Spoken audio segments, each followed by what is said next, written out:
So tonight is the annual sing-along. So everybody ready? We wish you a Merry Christmas. We wish you a Merry Christmas. We wish you a Merry Christmas and a popular JavaScript framework. Okay, there we go. So that's our intro. We're going to have tonight 3 speakers, and we're going to compare the 3 most popular JavaScript UI frameworks. React from Facebook, Angular from Google, and Vue from China. And we'll explain why people use them and why they have so much popularity. But before we do that, let's go over a couple things about upcoming events. So you see on your screen the meetup page that we use. It's meetup.com/Philly-net. And if you go in there, you can see a list of all of our upcoming meetings. We try and keep that up to date as best we can. Tonight's meeting, you can see that the speakers are listed. Tony is next to me, and also Chris Gomez is going to be here. And then I will finish up the evening about 40 minutes each for our presentations. They have a new layout to the meetup site, sort of fancy. But if you're not sure what's happening with Philly.net, the best way to do that, as Tony's going to show you, you can either go to the upcoming meetings. That's the top level nav meetups. You can do the upcoming. You can look at the past.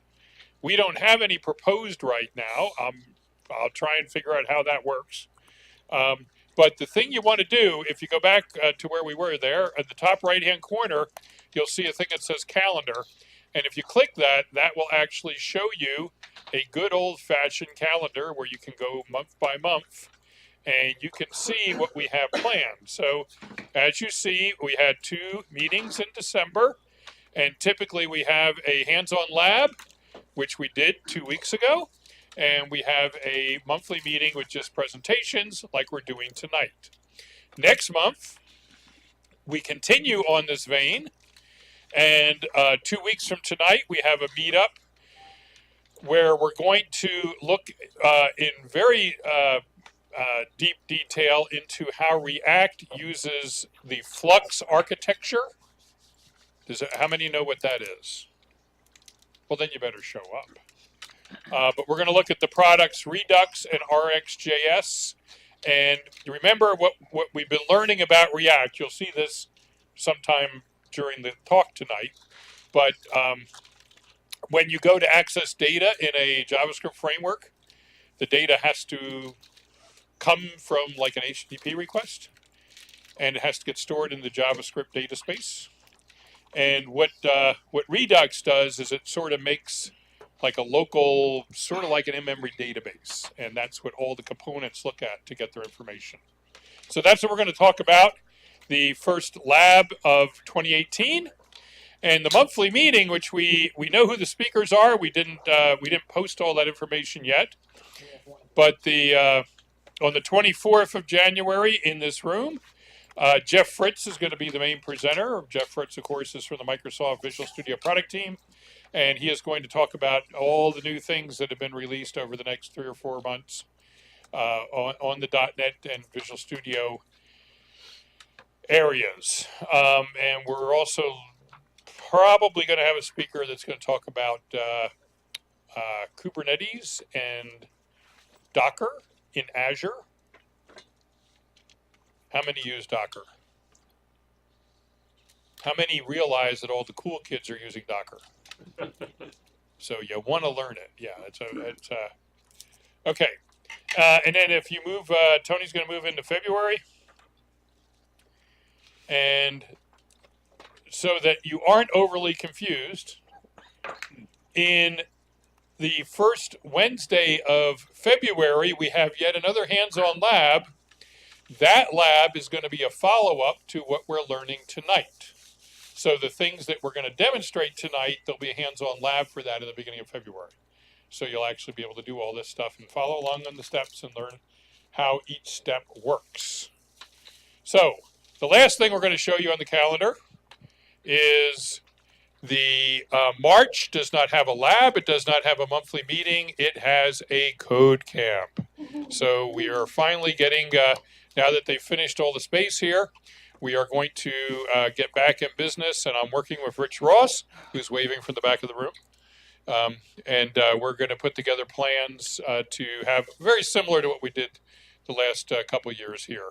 But that's going to be on March 23rd and 24th. So the people that are sitting here in front of you, you have a piece of paper. Please hold that piece of paper up and look at it. And say, "Hi, Ryan." Hey, Ryan. Hi, Ryan. Hello.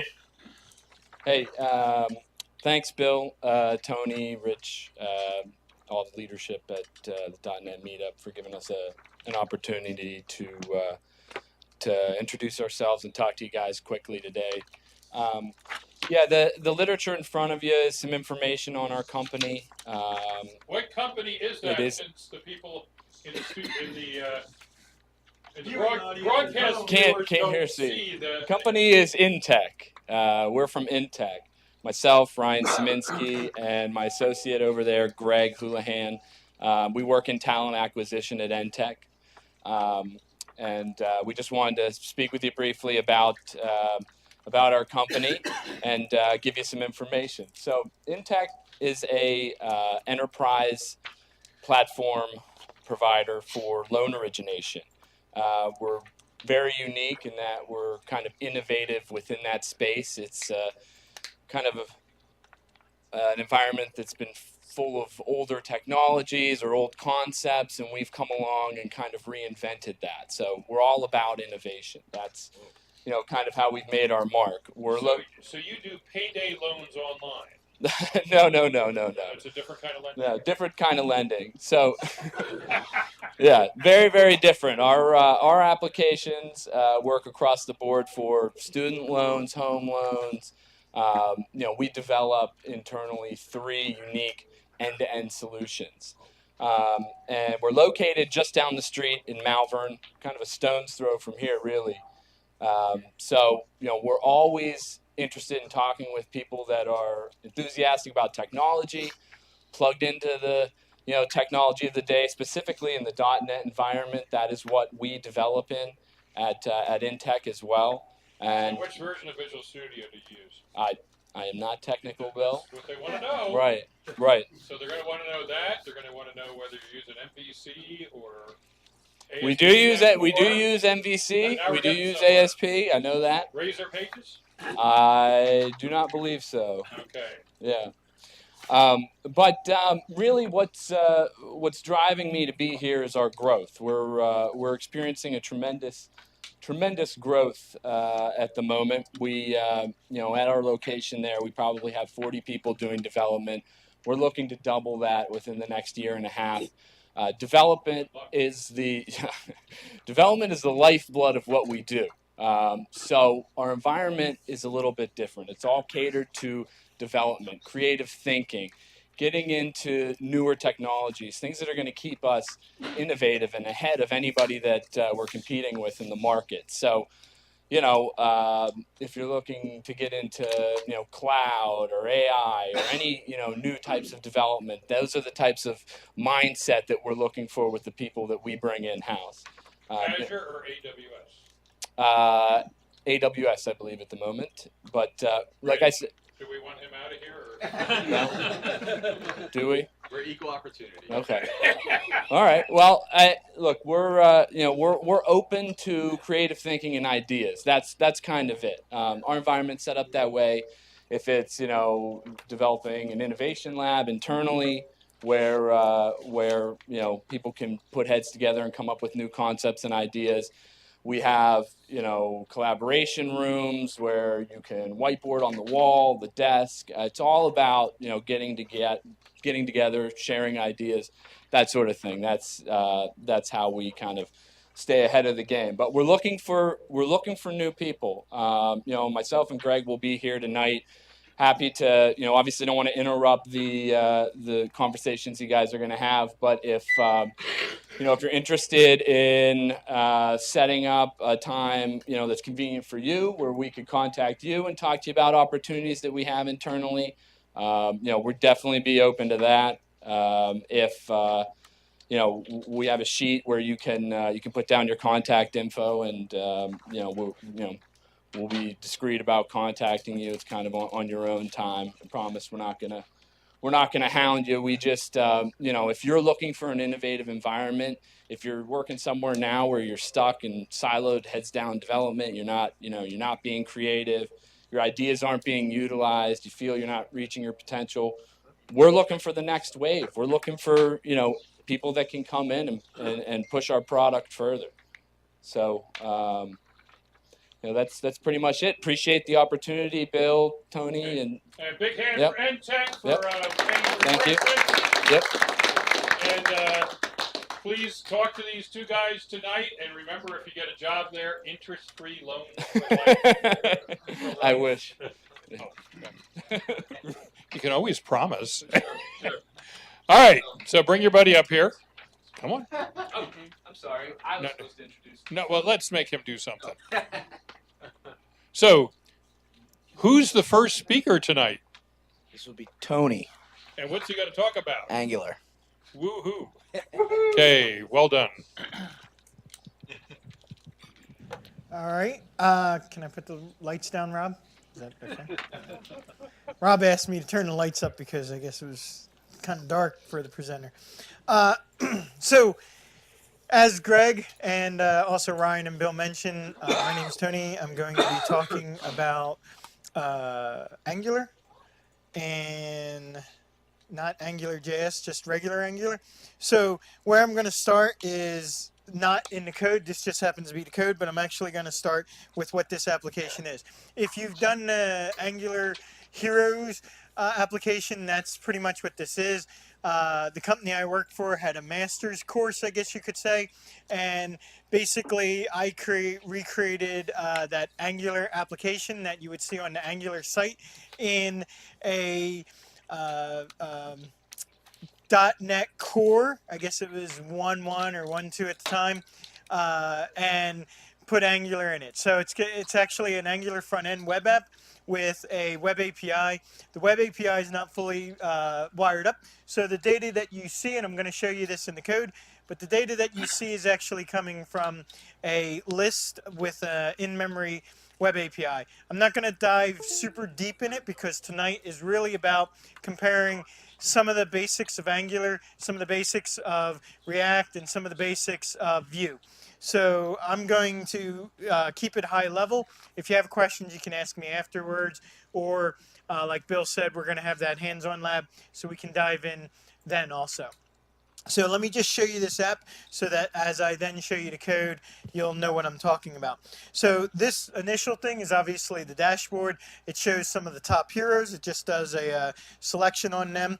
If I actually go to the heroes page, and I can just tap on the screen and try that again. There we go. So this shows you more of a list of the heroes that are actually on there.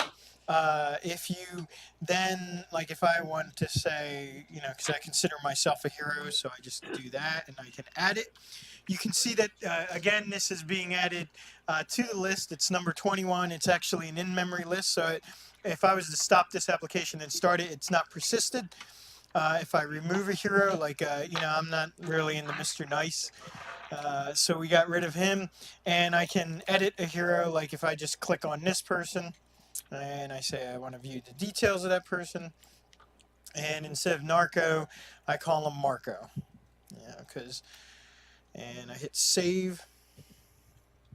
So now you can see that actually says, yep, see, Bill loves it.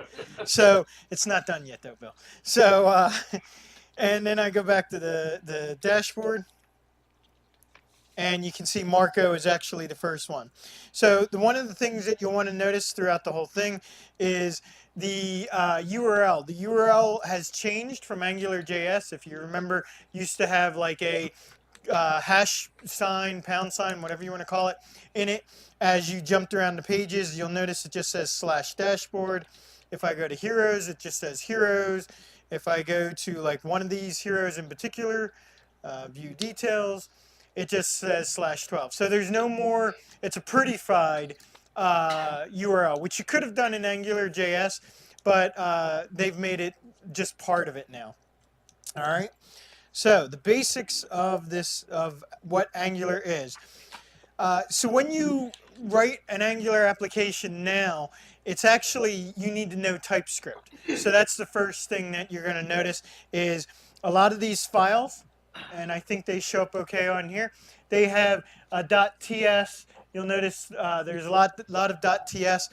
The way Visual Studio handles this is that the underneath the .ts is actually where the .javascript is, and underneath the .javascript is the .js, the JavaScript map file. And the map just allows it, so when you're debugging in your browser of choice, it will take that JavaScript file, if you set a breakpoint, and map it to the associated TS line of code for you.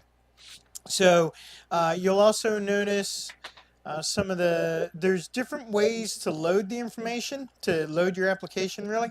And in particular, what I'm using is System.js. So you can use Webpack, you can use System.js. In this example, I'm using System.js. The reason being is it's a slightly lighter way of doing it. It's also what the example uses. So, but I have another one that uses Webpack. I just chose this one to give as a demo. And I want to show you the index.html. We'll start there for this. There we go. So let me actually show you what. Am I too low? I see Rob's hand going, like moving. Okay, so you're probably saying, okay, so how does my application load? How did the page get up there? Everything starts with your index.html. You'll notice it just looks like a normal HTML file. It has a title, it has your base href, it has meta tags, script tags, and all that stuff. But in there is the system.import. The system is a reference to System.js, and the import is saying, go out and get me the main.javascript file and load that up. If there's any errors, it's just going to catch it and do a console.error. You'd probably want better error handling, but that just is what I'm doing for simplistic sake. You'll also notice, I'm going to point out there's an app TOH, which is a Tour of Heroes, so app Tour of Heroes is there. Keep that tag in mind. That's not a normal HTML tag. That is actually a custom tag for JavaScript, or for Angular in particular. For my project in particular is what I should say. So once your index is hit, the main.js is loaded, and that tells Angular to go into, now I'm going to jump into the main TypeScript file, but underneath, like I mentioned earlier, is the main.js file. So it jumps into that. And basically, let me get rid of this so you can see a little bit here. That is actually a TypeScript file. It does the imports. It's saying, hey, I need you to load up the browser, and I need you to load up the app.module. Import both of them. And then it's basically telling the browser what you're going to do is you're going to bootstrap the module, and Angular is made up of a bunch of modules and components now. So it's saying, I'm going to have you bootstrap the app module, which is the name of it, from this import statement. So this is saying this is the module name, and this is where you're going to find it. You're going to find it, go up one level, go down the app, look for app.module. So that's how JavaScript knows to kick off your Angular application. All right. Now, when we jump into app.model, and I got all these, I want the Solution Explorer. So, like I said, it goes up, app, it finds app.module, and when there's no extension on it, but the system JS loader knows to look for a .js file. So, but in my case, I look for a .ts file. So when I load that up, this is your first module. This is how Angular defines a module file. It loads up the basic stuff of Angular first. This is TypeScript saying, hey, import the module, import browser module, import a forms module, and import an HTTP module. The ng module or module is what defines to Angular that this is going to be a module file. The browser module, the forms module, and HTTP module are helpers, whether you're going to do an HTTP call and different browser stuff. The next two things are the in-memory. And then there's custom modules. These are modules that I created. The app routing module, which we'll jump into so you can see how the routing is done. And you also have the hero module, which is a custom module displaying the heroes. And then there's components. So there's an app component and a dashboard component. So when you define an Angular module, what you're actually doing, and you'll want to pay attention to this because Chris is going to show you a different way that's done in React. Bill's going to show you how a module or a component is created in Vue. So you kind of want to notice that these are different. I'm working in TypeScript files. They're not going to be working in TypeScript files more than likely. So this is saying, hey, I want an Angular module. It's going to import these other modules, and the declarations are these components, meaning these are what's going to get exposed. And the bootstrap is saying, now, once you've loaded up this module, go find this app component and load that. So go back to my Solution Explorer and app components. So now, just making sure I hit on all the finer points of that file. So now the app component, this is the first component that your Angular application is going to see at this moment. And what it doesn't look like there's much there. Just saying, hey, import component from Angular core. Again, it's pulling that library in and saying this is going to be a component file because the app component says this is the component. There's a selector. Remember I told you to notice in index.html that there was the bracket app-toh. Well, this is where that selector is coming from. This is a custom selector that the index will know about as it, follows through main to the module to the component. It then says load a template URL. It's the HTML file, and I'm going to show you that in a second. It tells you what style URLs to load, and it has export class app component, which is what the module was referencing. And inside the app component is just a single variable called title, defined as a string through TypeScript, which is Tour of Heroes, which is displayed on the page when it was first loaded.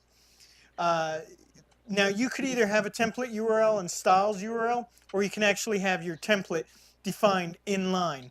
I avoid that. I don't like doing that.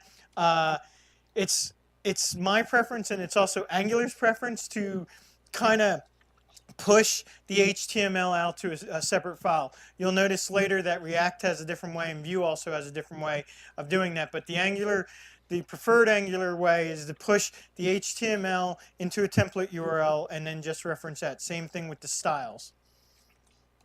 So let me open up the app component HTML. And you'll notice that there's actually a file structure here. I have everything under source. I have everything under app then. And then I have it broken down by components or modules. So I got a dashboard, I got a hero, and then I have all the main app stuff right here. So now if I look at my app component,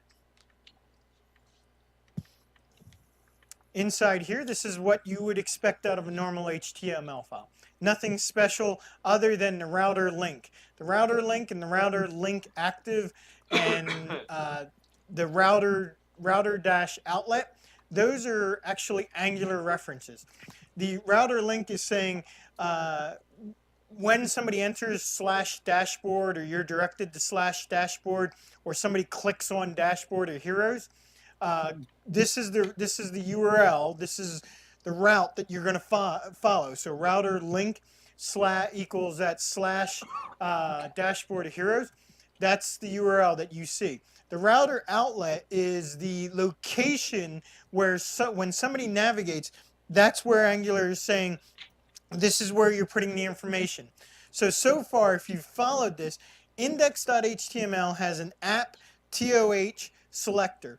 That is where this page ends up. Then as you navigate around through your routes, it puts that information inside of router outlet. So that's how this is building itself out from index to the app to now have these other subcomponents in it. App H. All right, and then the app router I want to show you because that's the next thing. So right here is my app routing module. Again, you bring in, it's a module, so you import your ng module, you import your router module and your routes so you can do routing.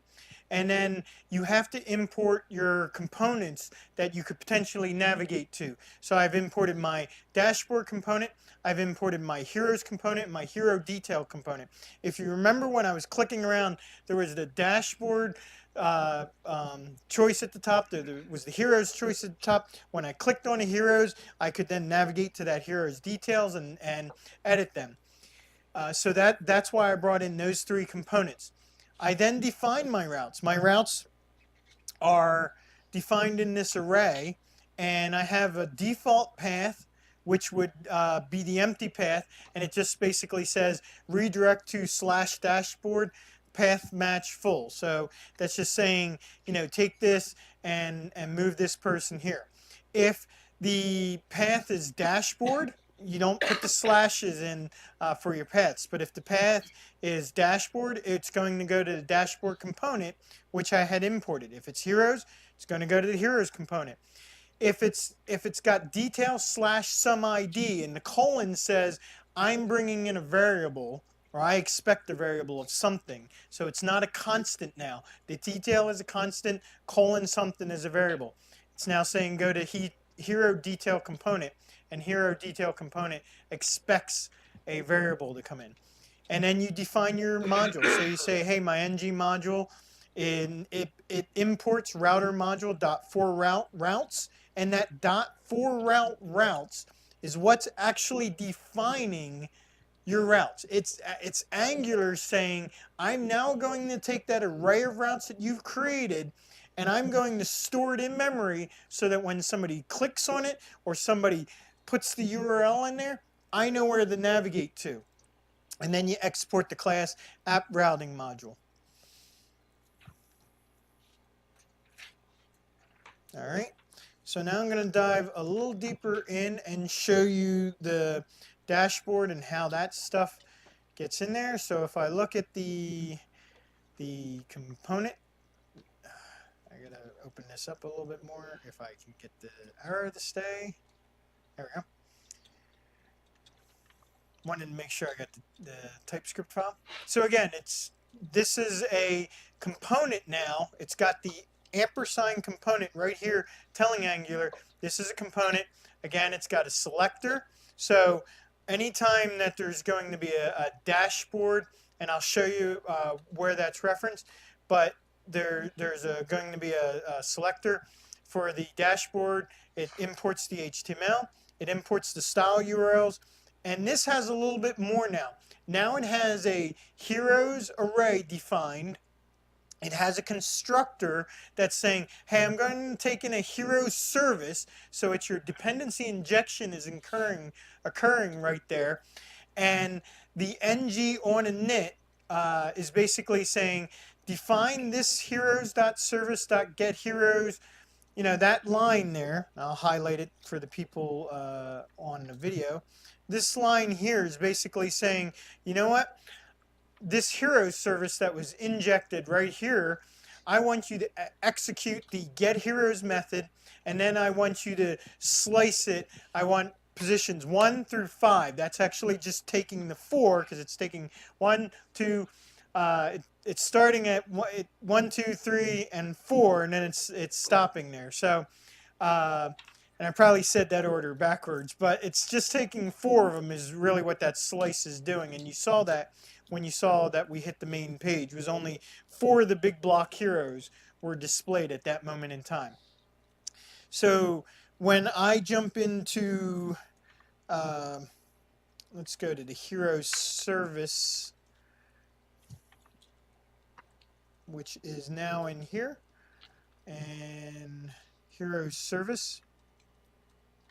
So inside your hero service, it's pretty much, it starts out the same. It has import, it has injectable. The injectable is needed, and you'll notice that it also has the @injectable at the top, because this is how Angular knows that it can do dependency injection on this service file. So anytime you have a service that you're going to say, this is going to call out to some back-end service, put it @injectable on it, and that tells Angular that in my constructor I can inject this. Dependency injection can be used on this. You'll notice that it's got some headers and the heroes URL, pretty normal stuff. It's got the constructor. It takes in HTTP. The HTTP comes from Angular, and then it gets into just your normal thing. But the first one that we called was get heroes, and you'll notice in this case it returns a promise. It's going to call it HTTP. It's going to say use the hero's URL that's defined above. I expect the promise. Take the response from that promise and convert it over the JSON as a heroes array, and then put that in the response so it can get returned. If it has any errors, it calls this handle error, and handle error is just something simple. It's for demo purposes. Just does a console log and returns the promise reject. You want to, if you're going to use promises, you'll have to use the promise reject and the toPromise and things like that. There is I have another version of this where I'm actually using more RxJS and I'm using observables. I'm not going to get into observables. That's pretty much a whole nother evening conversation that you could have. But it's we'll leave that alone and we'll move on. So, because I know Bill has a time limit on all of us. So, although he is looking at his phone, is that a good conversation there? No. Okay.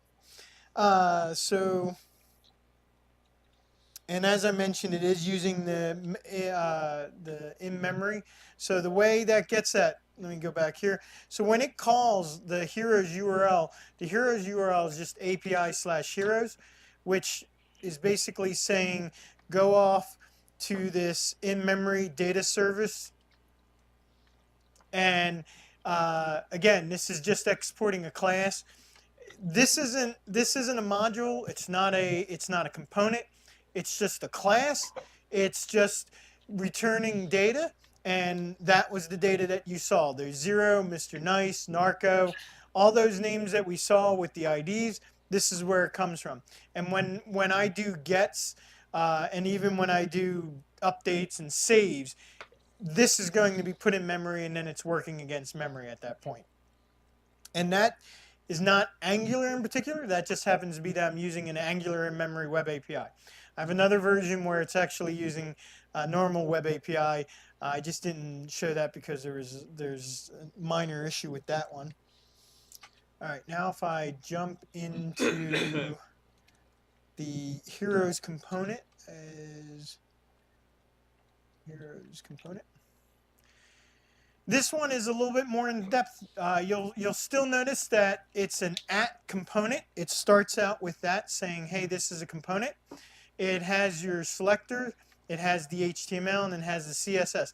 But this one has way more functions you can say. Like there's the get heroes, there's an on select of a hero, there's the go to detail, there's adding, there's deleting of a heroes. And I showed you those. I added Tony as a hero. I deleted Zero or Mr. Nice as a hero, whichever one I did.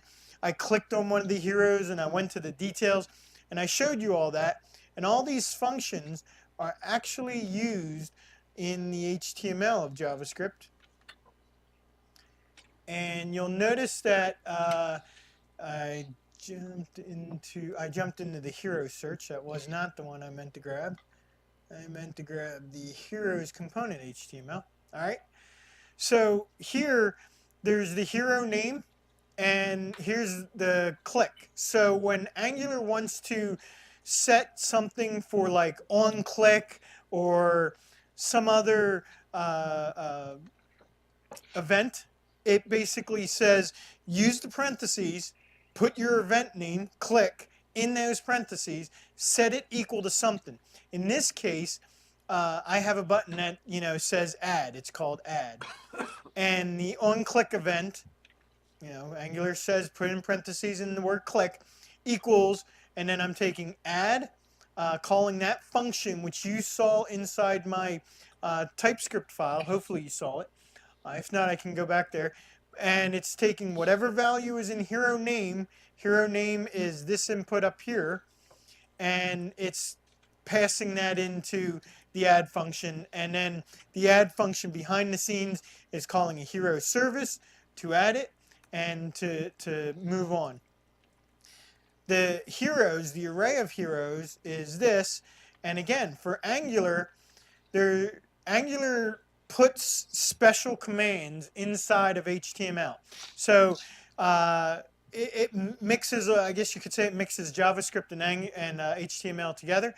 For Angular, when you have an asterisk and an ng4, that's basically for each loop. So it's saying let hero, a single hero of heroes, which is the array defined in my heroes component. So if I go back here, and you'll notice I have my heroes array. This is where it's getting the let hero of heroes. This is the heroes array that it's working on. And then it's going to basically say, hey, I'm going to create a click event on select of that hero. It will do something. The class.selected, when they select the hero, if that hero is the selected hero, then give it the class of the selected, as defined as selected. And that's defined in CSS. It has another class, hero badge, or it has a class of badge for the hero ID and the name. And then it also has, there's an X button at the end of it. Again, it has the click equals delete hero, event.stop propagation. You don't, that's just there so that the other stuff that delete does normally doesn't happen. I just want the function that I'm doing, my delete click event to happen. And then again, here's another special command inside of the HTML from Angular called ngIf. And that's basically saying, hey, if there's a selected hero, then go ahead and do this. And it's showing you the selected hero name in uppercase is blah my hero. Again, it has a click event and it does the go to detail. As I scan through my sheet here. So now as an example, when it does the go to detail, that actually calls the hero component.html or TypeScript, JavaScript really. And again, this is defined as your component. You have a selector of hero detail. So you'll notice here's your selector of hero detail. Inside heroes component HTML, there's shoot. Oh, I thought that one was in there, but I was wrong. So there's, again, that's your selector. I forget where that one's actually referenced. I thought it was inside the heroes component, but it's probably someplace else. It's got its own HTML, its component service. And again, it has a constructor. And it's injecting three things. It's injecting the service, the route, and the location. And the reason that it takes the route is so that it can get the hero with the parameter ID. Remember I said you get a colon ID on the detail. So when you do /detail/ some ID number, this is how it's getting it. The switch map is it's basically reading your parameters from the command line and saying, hey, go get me the parameters. And in particular, the plus just says, turn that parameter into a number and get it to me, and then calls get hero on hero service. And then the subscribe is it's RxJS stuff again. Again, I'm not going to get into the details of that. And then there's a back button, and this is why we put in the location, is so that you can do this dot location back.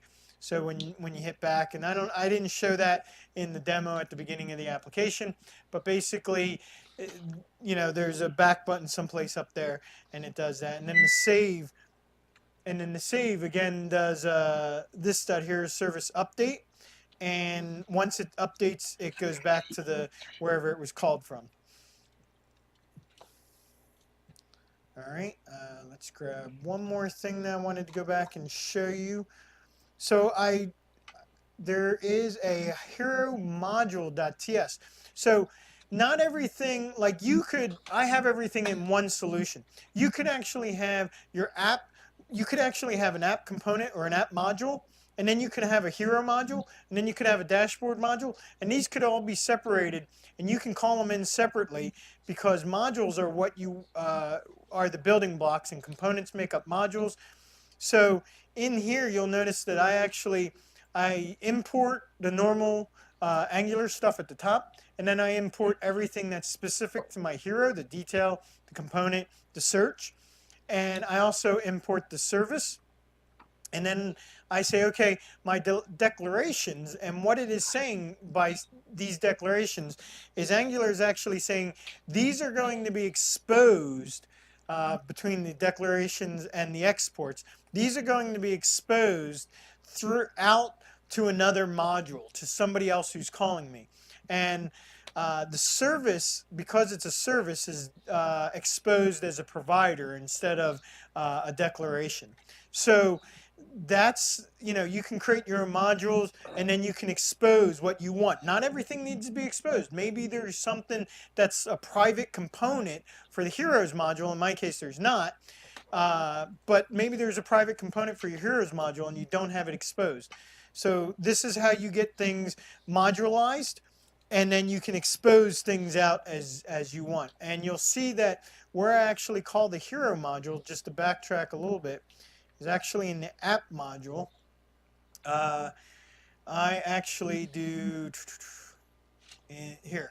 I actually do it in the imports, and I call it, bless you, and I call it hero module, as opposed to a declaration of a component.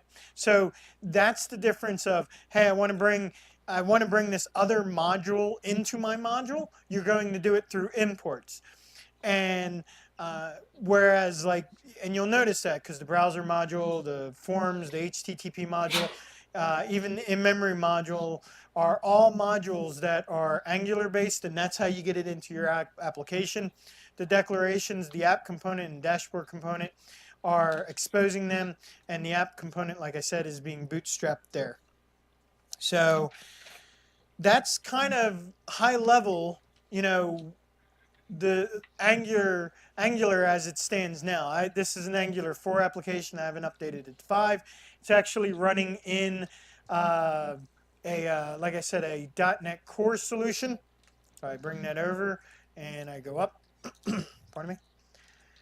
You can see it's actually a .NET Core. There's the WW root.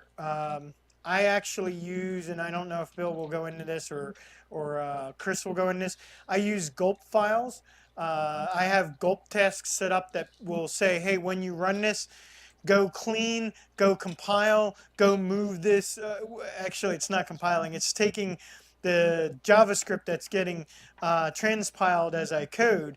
It's going to take those JavaScript files and it's going to move it into the WW root so that it can be ran there. So if I look at the WW root and I look here, you'll see that really all I have over here are the JavaScript. That's all you expect to see on the server side. You can also bring over the TypeScript and the map files so that if you're doing this in debug, I happen to have this set up for a release build. So it just has JavaScript, CSS, and HTML files in my www root. And www root is what you would basically then push out to your server to be deployed. So that's Angular right now in a nutshell from a high level. Any questions? Because I got about 5 minutes, I guess. Yes, sir. So what's the Oh, wait. Hang on. He's. I don't know where it is. Sorry. He's got it. actually What? they're on. Okay. Just in case. I'm just wondering, as a summary, what's the total number of source files that you have, and the average size of the source files? Good question. So, the total number of source files that I have, and again, this is a sample app.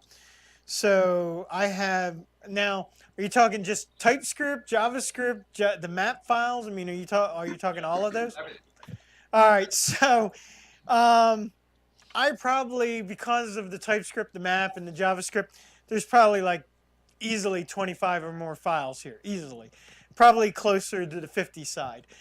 From the size of them, though, there's probably none. I think my longest one may be 75 lines or something. So they're all pretty small. Again, it's because I don't have. This is a simple app. There's not a huge amount of logic, and there really should never be a lot of logic in Angular.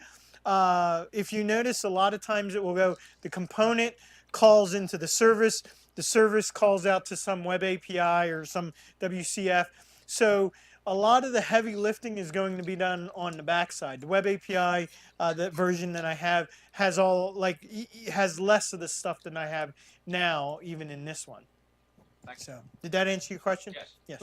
But it would be really important to Yes. point out that you only see all these files in development.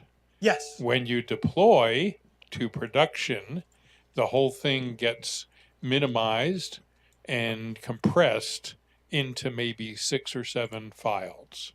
And that's all that gets loaded down to the browser. Yeah. So all of this is designed to simplify team development.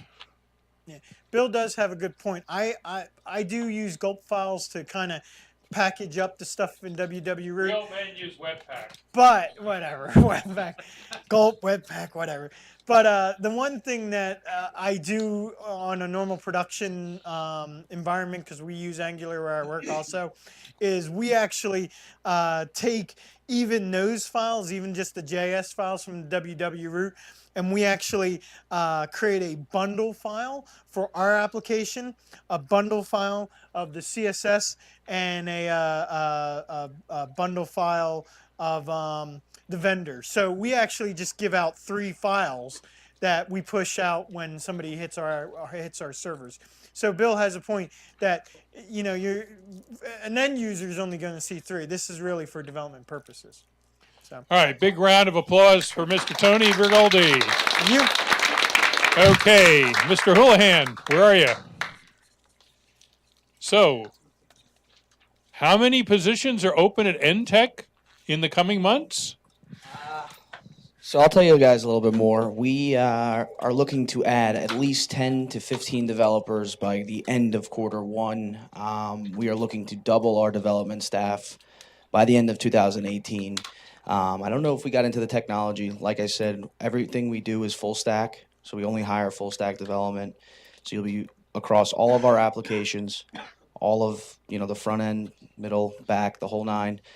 We use C#, like he said, MVC entity framework, as well as we use SQL. I believe it's SQL Server 2014, Visual Studio 2013, and then XML, HTML, CSS, JavaScript, and jQuery at this time. So if you guys have any questions about Entech, what we do, what it's like there, anything like that, we'll be outside at the end. You could talk to us. But yeah, we're highly collaborative. It's pretty cool because it is a robust application like you would work on at a JP Morgan or a Barclay, but you have the atmosphere of a smaller company. So like I said, if you're interested, just reach out to me or Ryan back there. And in the meantime, we'll have Chris talking about React. Awesome. Thank you. Testing 1, 2. He did it. He said it. Oh, okay. I'm sorry. Step ahead. So I imagine everyone in the room can hear me fine. Let me check in the back. It is on. All right, maybe higher. Okay. I'll admit I'm not the pro with these things. I'll probably break with you. Here we go. Testing again. 1, 2. Better. Should I move it? Yeah. Oh. Okay. All right. I guess I don't know if you had to check. Still soft. Still soft, huh? All right.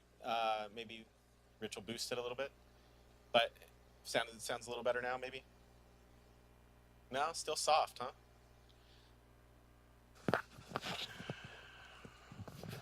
You're kidding me. Use your coaching the kids voice. Yeah. All right. So if it didn't distract me in here.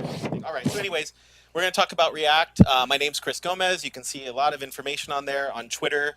My handle Space Shot because Chris Gomez is this really common name. And so there's always like a land war to see who gets it on whatever new service. And then you got to place a bet on a service. And believe it or not, I didn't really like Twitter at first, so I lost that one.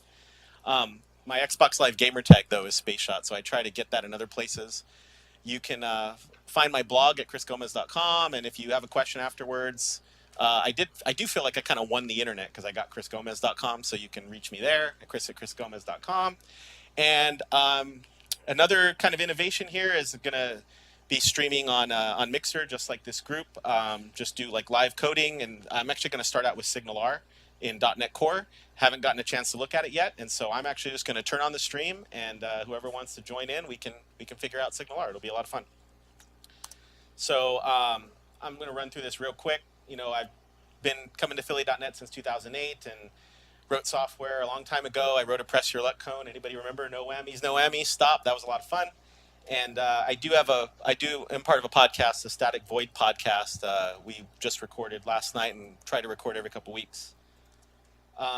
So just going to talk a little bit about React, and then we're going to start coding in React, and then we'll keep coding in React, and we'll see if we can finish coding in React. So because it's short, about 40 minutes, we've got a short demo that I hope will give you a taste of it, and I think a good launching point to go home and get started, because my opinion of learning the JavaScript framework development, especially if you've never done it before, is it's really overwhelming, right? It's not just file new project. It's what is this, all this stuff in the tool chain and all these different tools. And just last year, they were talking about like Grunt, and nobody's talking about that anymore. What happened? And where's the newsletter where you find this stuff out? And there really isn't one. So I'm going to use codesandbox.io. You will be able to see my starting point. And what I like about it is it sets up a React environment for you. Now, these aren't the only folks in this game. This is a burgeoning space. It's like StackBlitz.io has stuff, and Cloud9, which Amazon just acquired. So there are plenty of folks getting into this space now of bringing your whole tool chain online. And what I even think is cool is the Code Sandbox.io. You can take the project out of there as if you built it, starting with Create React App, which is the basic way a lot of people get started with React at the command line. There's some hidden magic that's binding this all together, and I kind of hate magic, but I feel like in this talk I'm not going to really get into it. So the first thing that you do when you start off with React is you bring in the React and React DOM NPM dependencies. Okay, and then what we're going to see in just a second is that you can use a method called react.createElement to create DOM elements. Now, if you have a little bit of familiarity with React, you might, well, what is Chris doing? I won't stay on there very long. And then you use react.dom.render to basically pick a DOM element in your HTML and say, all right, React, you get control. That sounds familiar, right? Isn't that kind of what we just saw? And Angular kind of pioneered that, is saying, okay, folks, give me a div, give me Give me an element, and then I'll take control from there. So let me start off with this simple example that I started up here on Code Sandbox. And you know what I want to do first is show you. Yeah, I'll bump it up. This is how easy it is to get started. I just click the Open React button. And I know that that's in the developer in us is saying, oh my gosh, I'm going to have to learn what all that hidden magic is behind the scenes. And I promise you will have to learn all that stuff. But you want to get started tonight. You want to go home tonight and be able to get going. You know, here comes a development environment that behind the scenes has already brought in some NPM dependencies. So if you are familiar with NPM, here's your NPM dependencies, and you can add more. It's already taking a dependency on Bootstrap. It's just it's secretly linking out to that CSS, and it gives me an HTML and a JS file. And they even give you this minimal HTML file where they've already surrounded it with, the head tag and the title tag and stuff. But what I think I'm going to do is jump to my starting point where, in this example, I went ahead and fleshed out the rest of the HTML. You don't have to do this on Code Sandbox. And when you pull this project down to work on later, they fill it all in, which is really cool. So don't feel like you're going to get hung out to dry. You're going to have a really complete thing. So just like Angular, and I think we'll see later, Vue, you pick some DOM element that is going to represent what React takes control of. And in this case, it's going to be root. Okay, so let's take a look at, we've got an index.html, an index.js behind it. Now you might be asking, I didn't see any link to index.js in the HTML. Bill mentioned Webpack earlier, the tool that is running front-end development these days.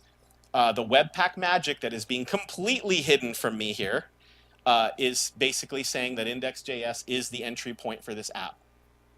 There are many ways to do React, but I like this because we're just going to focus on React.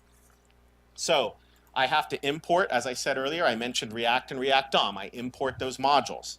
Then I need to create a React component. Even the base component in React is still a component. React is all about components. It's about creating components and then putting them in smaller and smaller boxes like Russian dolls and fitting them in to do small purpose-built things. So in this particular case, my function app is doing one thing. It's creating a div element, and it's just going to supply what's called properties and supply children. And that's why I put that in the comments there. They might be a little light for folks in the room.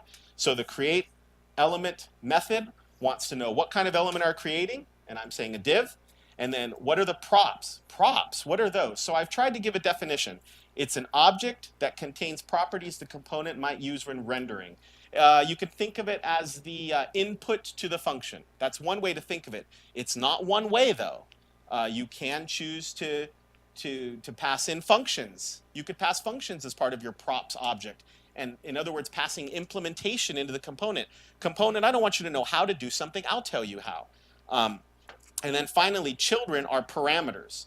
So you see me doing this with React.createElement. And then in order to get the ball rolling, you go ahead and say React DOM.render. And if I think when I did the split view, what happened here? I kind of lost. Did I lose this? Okay, I did. I don't think. Okay. So anyways, let me pull this over, zoom in just a little bit. Is that pretty good for folks in the room? And you see that this produces simple, not much here. Yep. So it concatenated the children and just threw them out into the web page. Now, here's the thing. So you saw that work, and I hope what you're thinking is, wow, that doesn't look fun, because React Create Element is what makes all of your DOM elements in React and wires them up to React system, but it's not really how you want to work. So you may have heard of JSX, which is a syntax extension to JavaScript. The browsers aren't going to understand this. You need a transpiler. Typically, it's Babel, and it's going to be in your tool chain, and so it's all magically in there tonight.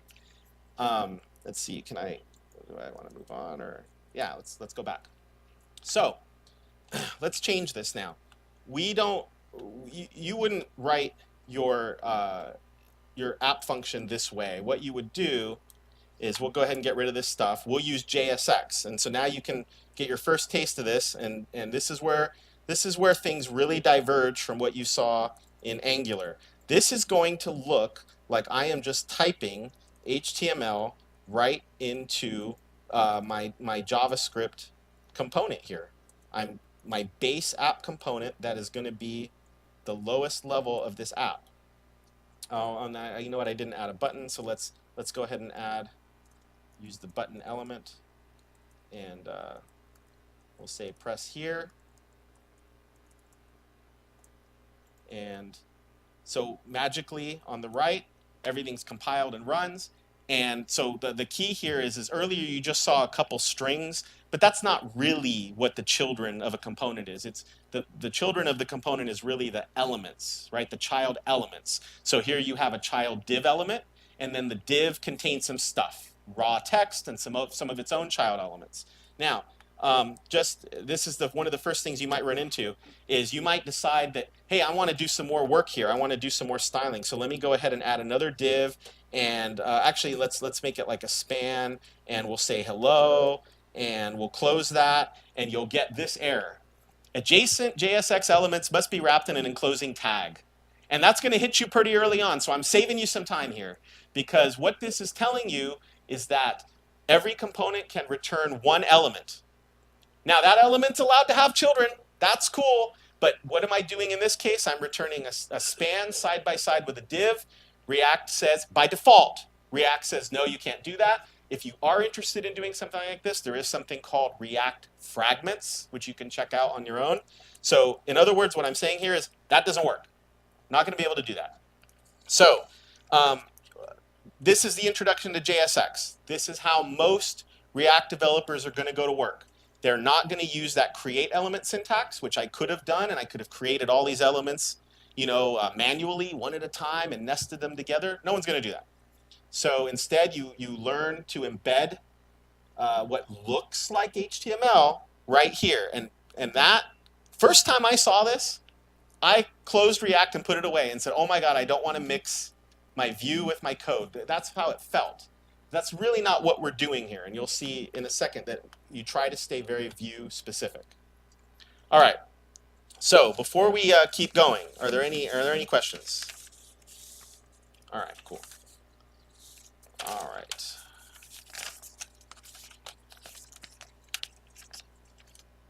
So let's try to build some stuff now. I've built this first component, and all it's really doing is it's not doing anything exciting. So let's leave it for now, because the next thing I want to do is I want to build a new component. And I took a little bit of inspiration from what Bill's going to do later, but I do not have the front end skills. I have a piece of data here that represents the Philadelphia Eagles roster, and yeah, I stole it. So thank you, Bill. Any Eagles fans in here? So I'm a big football fan. I don't particularly have a favorite team, but hey, the Eagles look, they look like things were looking pretty good, right? So in any case, so what this is going to represent, this roster.js is going to just represent some data that we're going to shape in two React components and get out on the page. And hopefully we should be able to do this pretty quickly. So what I'm going to do is I'm going to create a roster component. Now, notice that I'm going to do this differently. Okay, I'm going to use one of those newfangled JavaScript classes. Now, if you do that, you need to extend from react.component. So component is in that React package that I imported. This is a second way to create a component. I created my first component app just as a function. That's it, just a function.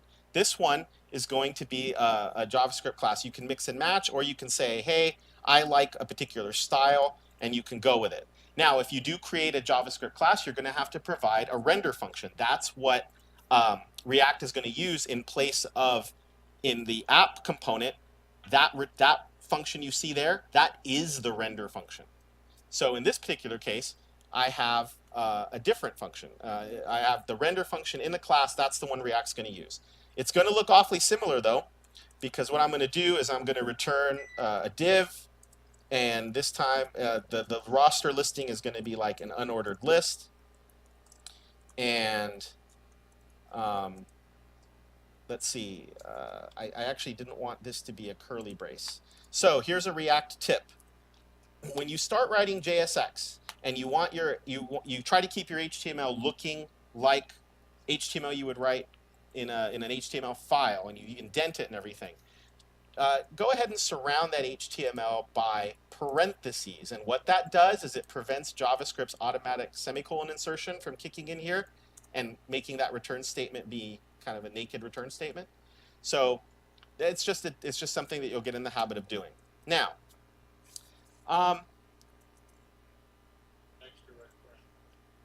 yeah, thank you, code Sandbox. Now, by itself, this isn't going to do a whole lot, right? So we need to get the roster component visible. We need to. Do I still have that syntax error?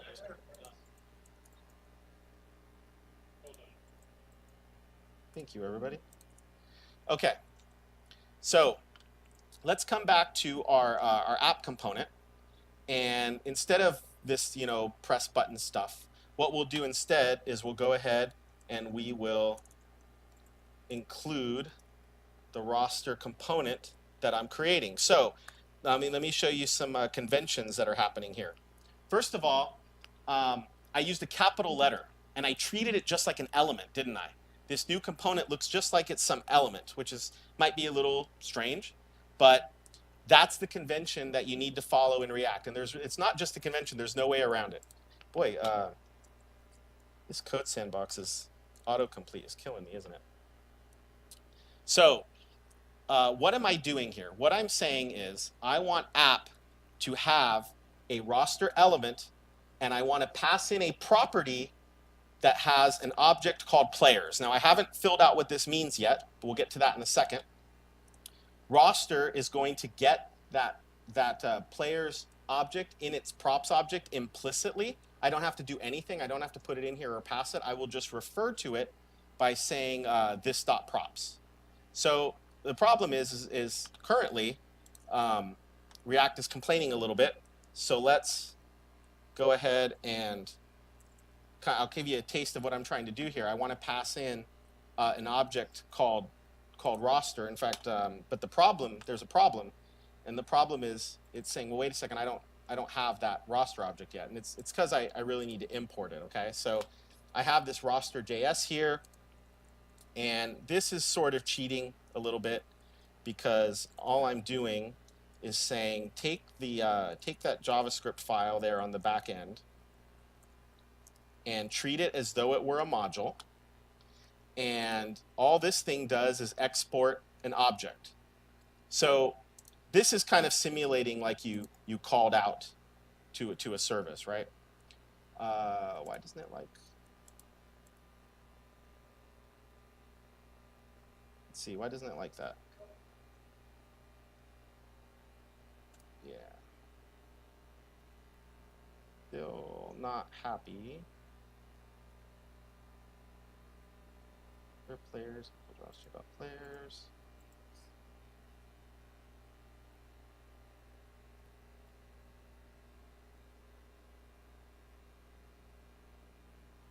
Okay.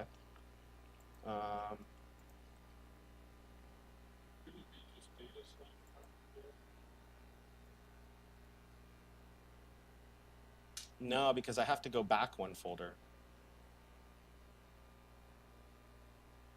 I have to go back to data and then out to roster. Oh, I know what it is. Okay. So we're going to learn a little bit of new age JavaScript here. So the issue is that I imported, yeah, this is what it is. I imported this object roster, but I never created a roster object. So what is this syntax? This syntax is it's called object destructuring, and what it basically does is it says, okay, I'm exporting this object called roster, but I didn't give it a name in this new file. So I'm telling JavaScript, go ahead and not only bring in that object, but go ahead and assign it to a variable named roster. I didn't, just by putting the braces around it, and I hadn't done that. So now roster is good, everything's good.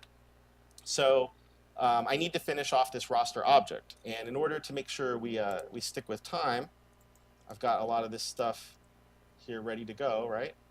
So let's paste this in. And it's not going to work because what I'm doing here is I'm saying, okay, get that out of the way a little bit, is all this is going to do is say, let's go through that player's array. Let's take a look at what came back. What came back was this array.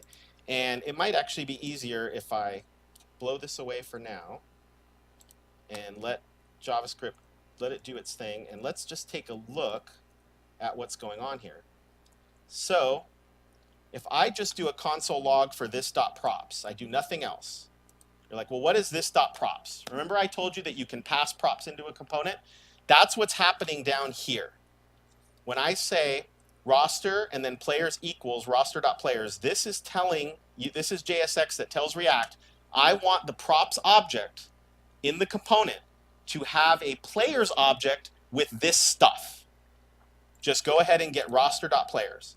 When you do an open curly brace and a closed curly brace here, you are entering JavaScript world. Right now, what I did is I just put an identifier. I put an object and I put an object and then an object that I want it to pass in. This could be an expression. It doesn't necessarily have to be just variables. So we're back up in this roster component now, and I did a console log so you could see, well, let's just look at what's coming into props, and what's coming in is that array. Well, I don't necessarily just want, I don't need the whole props object. What I'm really going to be looking for is the stuff in this array. So let me paste that back in here. And if you're not familiar with the map method, what I'm saying here is, okay, let's go to the props that were passed into the roster component. Let's get the players object out, and for every player object, run a little function. And what does that function do? It does nothing more than creates a player component and passes in this player. Where did I get this player from? I declared the variable p to represent each individual player. So just imagine it's looping through. It's looping through, and for every single player in the players array, it's going to now create a player component and pass the player in, the individual player. But it's nice, red, and squiggly. And I'm sure we all know why, right? What haven't I defined? Haven't defined a player. So let's bring that in. And you're going to see a third way to create components here. They're all together. The app component is just a JavaScript function that you might be used to if you've done JavaScript before. The roster component is a JavaScript class, might be new to some of you. And the player component, it's still a function, but it's a newfangled arrow function. So what that just means is that you have three ways to do React components. A class could hold some state that you might carry from call to call. A function could hold state too, but arrow functions are always stateless. So we have our player component now. There's a little bit more code going on here. But quite a bit of stuff happened, and as you can see, we're starting to get our roster appearing on the right-hand side. So what did I do? I still have a div. I'm returning one element. That's React's rule. But inside the div is where I kind of have my fancy JavaScript going on. I mean, my HTML going on. I'm filling up an image tag, and then I created a span, and I am dumping out individual pieces of this data. So if we look at the dump from the console log, we can see that I've got this object that's got pieces of data, number and first name, and I'm just putting it into place. But I'm having a little fun with it too. Like I said earlier, you don't have to just use variables. I figured, if a player's a rookie, let's do something cool. Instead of just putting that they're in year 2, why don't we, let's find a rookie, why don't we change that R to rookie? And we'll do it with an expression. So as it's coming through here and creating the player from the passed in single player in this loop, it's filling in the player number, the first name, the last name, all that stuff. But when it gets to year, it says, okay, remember these ternary expressions from C# or even in C, they were really popular. We thought we were really cool when we were saving all these keystrokes. Is we're saying if the player's experience value is a capital R, then let's use the value rookie. And if not, let's just use the value that you passed in. So why is that important? I was able to use an expression here to change what's under the hood. You can't start typing ifs and fors and whiles. It has to be expressions, not statements. So what's that going to mean? You're going to suddenly start to become a little bit more of a functional programmer, because you're going to have to write function expressions that you can evaluate in this context, or you do what I did here and use like an if then else, essentially. So now you can see a lot of stuff just started lighting up, right? I got the image built. I'm getting the player information. It's all just spooling out. And I'm following the React kind of way by first I created a roster component, and that's living inside the app component. But the roster component is now filled with player components. So that's the whole Russian doll analogy that I was talking about. And this is kind of the React way. Build small, focused components that are good at doing things. My player component is good at producing that player card. That's all it's really good at. The roster component is good at dumping them out. With a little bit of work, we could style this, but we still keep the components. We wouldn't have to change the components at all. All right, so any questions on what I've done so far? Was that pretty straightforward? Was it pretty easy? Did it look fun? Cool. I'm glad. Yeah.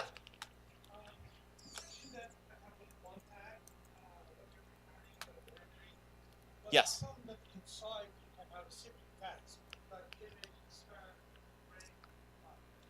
Yeah. So basically, you've answered the question. That is allowed. I'm allowed to return one element, one DOM element. But so imagine if we didn't use any HTML and we used the JavaScript DOM programming. Everybody done that before? Ooh, right? I mean, did you like it? Because you could write JavaScript to create any element you want. Selects, forms, submits, buttons, like anything. So this code you're seeing here, under the covers, this JSX is producing one element. Now that element happens to have children, and React is okay with that. It just wants a component to be composed of one element. You can't return an array of elements. You can only return one. If that element happens to have children, that's okay. So it takes a little bit of getting used to. And what will end up happening is you'll probably see that adjacent JSX error. But when you do, I hope I've saved you a lot of time, because the first time I saw it, I had to stop and, well, why isn't that allowed? And then you sort of understand that, no, you got to return one thing. Okay, so in that perspective, like, you know, you're not going to have web pages that just have like this one parent. That doesn't make a whole lot of sense either. So again, you build on top of each other. And what we're going to do here is I'm going to add in one more function just to show you that you can pass more than just data into a function. I'm going to create another component. I'm calling it a title component. And let's add it to our app. And of course, you aren't seeing any project organization yet. I'll show you that in just a little bit. Everything's getting blown into one file. Of course, React developers probably want to use some project organization and move modules to different files and things like that. But this is just to keep things simple. So I have another component. I use the function methodology for this. It's going to be the title component. Now, in this case, because I'm using a function and not a class, if I want to take properties, I need to accept the properties parameter in the function. And the reason why I'm going to take a property here is I'm going to go ahead and pass in what I want the title to be. This particular function just merely knows how to style a title. That's all it knows how to do. Just knows how to style a title. It's a contrived way to kind of say, what if you want to have reusable components? So in this particular case, we're going to switch from using this div that just has the roster component. It's also now going to have the title component. Oh, and then it's going to blow sky high, but we'll fix that. And in this case, what we're doing is we're saying, let's have another component called the title component. And what does it know how to do? It knows how to put titles on their website as long as you give it the message. That's the thing it doesn't know. Now, I know it's a little contrived, but just think about the different kinds of things you do from day to day, and you want your views to be kind of dumb and just say, okay, view, here's the data you need. So, you know, all I got to do is like change the message, and the message changes instantly on code Sandbox, which is pretty cool. And if we go and take a look at what's happening in the title component, I'm passing in a props object that has a title. We can even take a quick peek at what that looks like by just saying console this.props. Can't I? Or do I just... I'm not sure that I really need the semicolon, do I? Oh, maybe I shouldn't say console. Maybe I should say console.log. And so this is the props object, the one that I'm pointing at, the top one, that's coming into the title component. And it's very simple. It has exactly what I need. I go ahead and I print it out. So it's really straightforward. So these are different. I tried to demonstrate here 3 different types of components you can use. You can use a class, you can use a function, or I happen to really like arrow functions and trying to be as stateless as possible. And now when you're stateless, you kind of flip your implementation around and you pass the implementation into components. You don't have the component own that implementation. But let's take a look at project organization. So first of all, before we go on, this is the Eagle sample.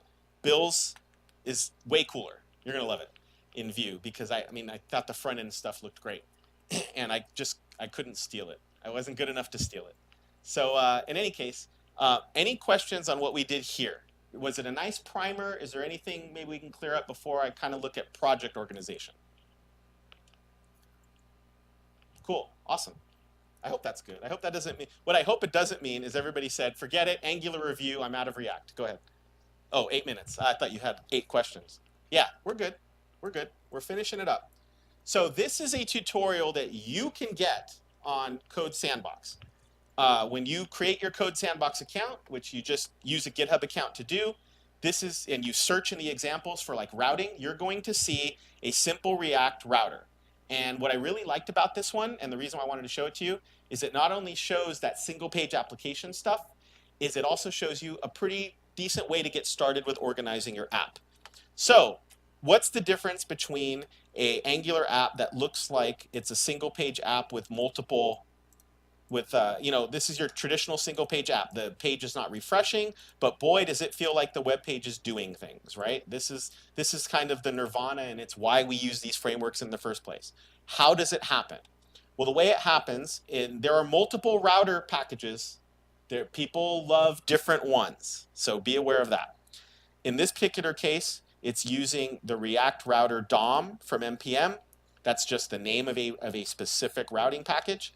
When you bring it in, instead of having your app, instead of having your base rendering for that DOM element that you have to hand React, just open an app component or a home component or a main component, you give it a browser router. Once you've given it a browser router, then you start hooking up that browser router by saying, okay, the app component has a header and main. Well, what do I need header for? Because I want this to appear on every page, right? Here's header. Here's the header component. Everything is in a components folder. In order to work, components had to bring in React Router DOM, and it creates these link subcomponents that React Router, the browser router component will manage. And so that way, on every page, I get to see the header. It's on every page. But what switches is the rest of the app from main. Main is what switches. So main was when we started this off, it looked like when I didn't have any URL here at all. We just got this welcome to the Tornadoes website. And then as you start to click through, when I start to click through these, I'm actually activating different components. So if I click roster, that's going to look familiar. I'm activating the roster component. And the roster component has subcomponents. It has a component that prints out the full roster. And then if you were to click on a particular player, it knows, well, go ahead and send them off to this player component. So I'm going to go ahead and do that. And the code for that is here in player.js. So all the components have been moved to a components folder, which does mean that they all now have to use the import statements correctly. You got some of them. This one goes back in a folder and hits API.js, and then this one, you just uses the stuff that's in the npm packages. but each component was placed in its own JavaScript file, and the function for the component is exported. That just means it'll be visible when it's imported in another file, and they're all in a components folder. Now you notice that this particular project went completely with the arrow functions, the stateless arrow functions, and passed in the props to the functions that needed it. So this is one way to get started with routing in React. I highly recommend you take a look at this tutorial. And here's the great thing. This is the last piece I want to talk about is you've been working for a while and you say, okay, I can't stay in this browser. I need to get to work. So you say download Sandbox. And it came across quickly. Awesome. And let me see if I can get this extracted. And we can look at it really quick in Visual Studio Code. So you get a little bit more when you download the project. You now get a public folder, your source folder, an all grown up HTML file that is complete and has some light progressive web app stuff for Android built in. It's light. It's not, if Chris Love were here, he'd say there's a lot more work to do. But it works. You've even got your service worker support built in, and you've got your npm package JSON. If you have ever tried Create React App, that's what this is. This is Create React App, kind of the standard getting started on the command line tool chain for React. I could hit npm run start, and I'm developing. And if I want the Webpack magic, because even when you use Create React App, the Webpack magic is still hidden away. That's where you do the npm eject, and now you get a project that's even been ejected from Create React App. So just to summarize, there shouldn't be too much more left. I highly recommend you take a look at Kent Dodd's course, Beginner's Guide to React.js. It's only about an hour, and I think it's not like you're going to see exactly what you saw in here, but you will cover all the same things. You'll cover more. You'll cover state. You will also cover like creating forms and having those forms dynamically update. And the one thing that I probably owe you folks is if you have gone to my website, chrisgomez.com, I have the link to this starter project, but I also am going to add the link to the slides. So just give me a few minutes to do that. It'll happen tonight. And if there aren't any questions, I hope that was fun. I hope React looks fun. And I hope you're not afraid to try it out. And we'll get ready for Bill. Oh, we'll get ready for NTech to introduce Bill. Oh, we have one question. Sorry, I missed you.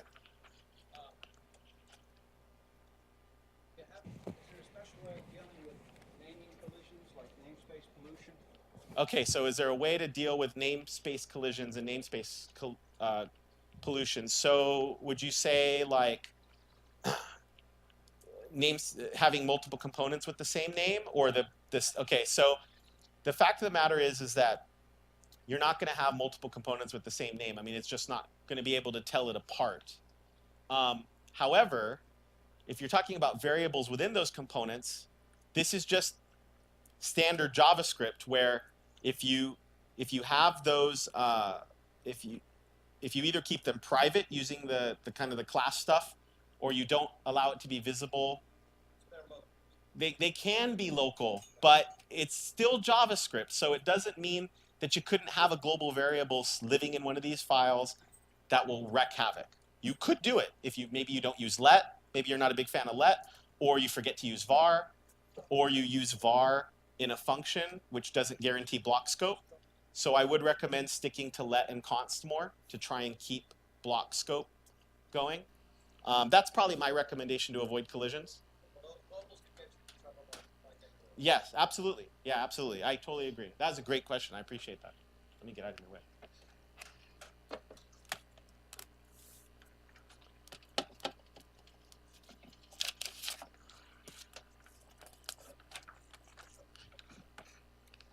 Okay, just real quick, one last thing. Not sure if we mentioned, you do not need to come from a financial services background or anything to join our organization.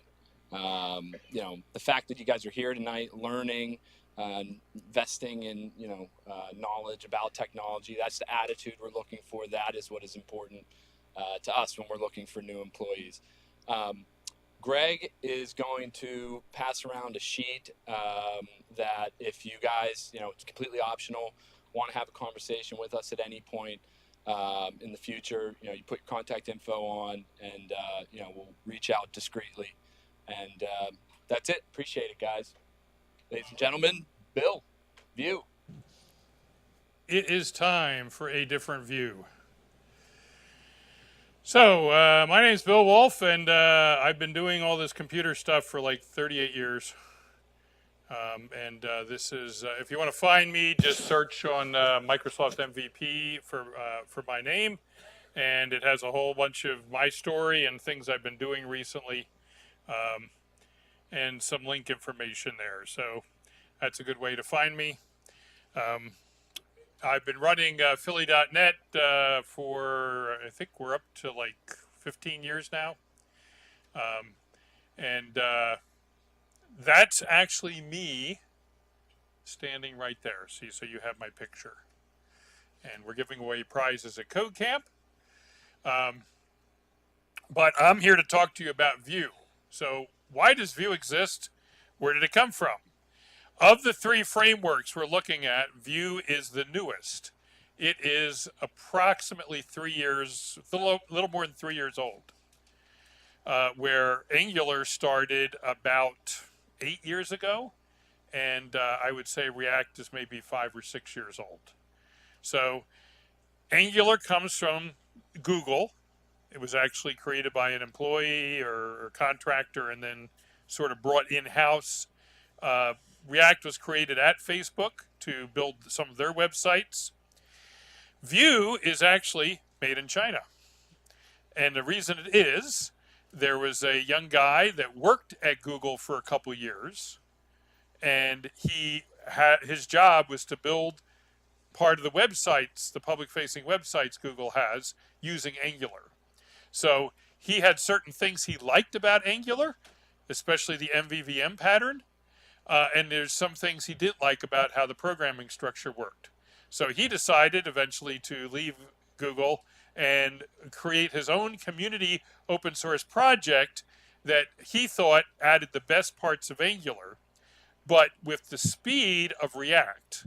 Now, when I say speed, the original Angular JS was considerably slower than the new Angular and React. React uses something called the virtual DOM. Angular does not. Vue uses a virtual DOM. So it uses the same speed techniques that React does. But he thought that the React programming was a little too much JavaScript oriented. So he made this a little simpler to approach. And Vue is really gaining a lot of favor, a lot of popularity. You won't see a lot of jobs for it just yet because it's just coming into vogue. But if you go and look at like interest on, things, on all the not the jobs, but all of the programming sites, there's a lot of interest in Vue. So I'm going to show you some basics of how this darn thing works. And again, we're going to use code Sandbox, and you're welcome to follow along. But you'll see here that code Sandbox features a couple things. It features React, and it also features Vue. It does not feature Angular at this time. So what I just did is I made a Vue app that quickly. And what's going on here? Well, if we go down to the dependencies, you will see that I am loading Vue and Vue Router. They come as separate packages, and you can see the version numbers here. For the time being, it is loading in Bootstrap CSS if somebody wants to use it. And it creates basically 3 files of import here: index, index.html, index.js, and app.vue. The index.html, very similar to React, all it does is define an element where you're going to have your starting spot. And in this case, we're giving an element, in this case a div, and we're assigning it an ID of app. So that's where we're going to have our DOM manipulation happen. Now, one of the things the other guys didn't point out is that a lot of examples they show you assume you want to make your entire page one React or Angular app.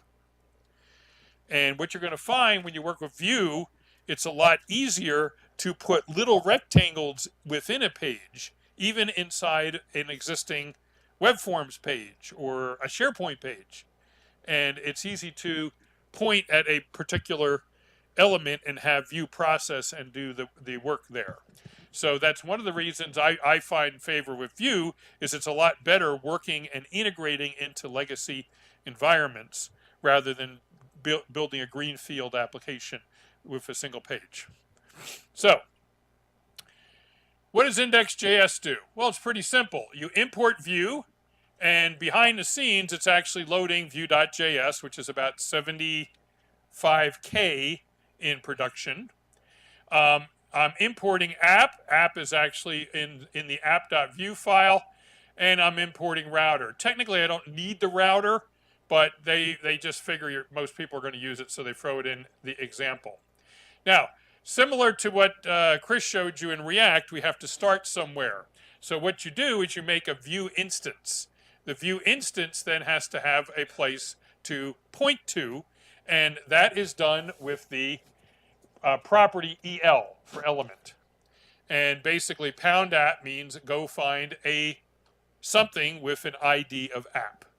And when you do that, I want you to bring along router, and I want you to use app as your template and the component app. What is app? Well, app is very simple.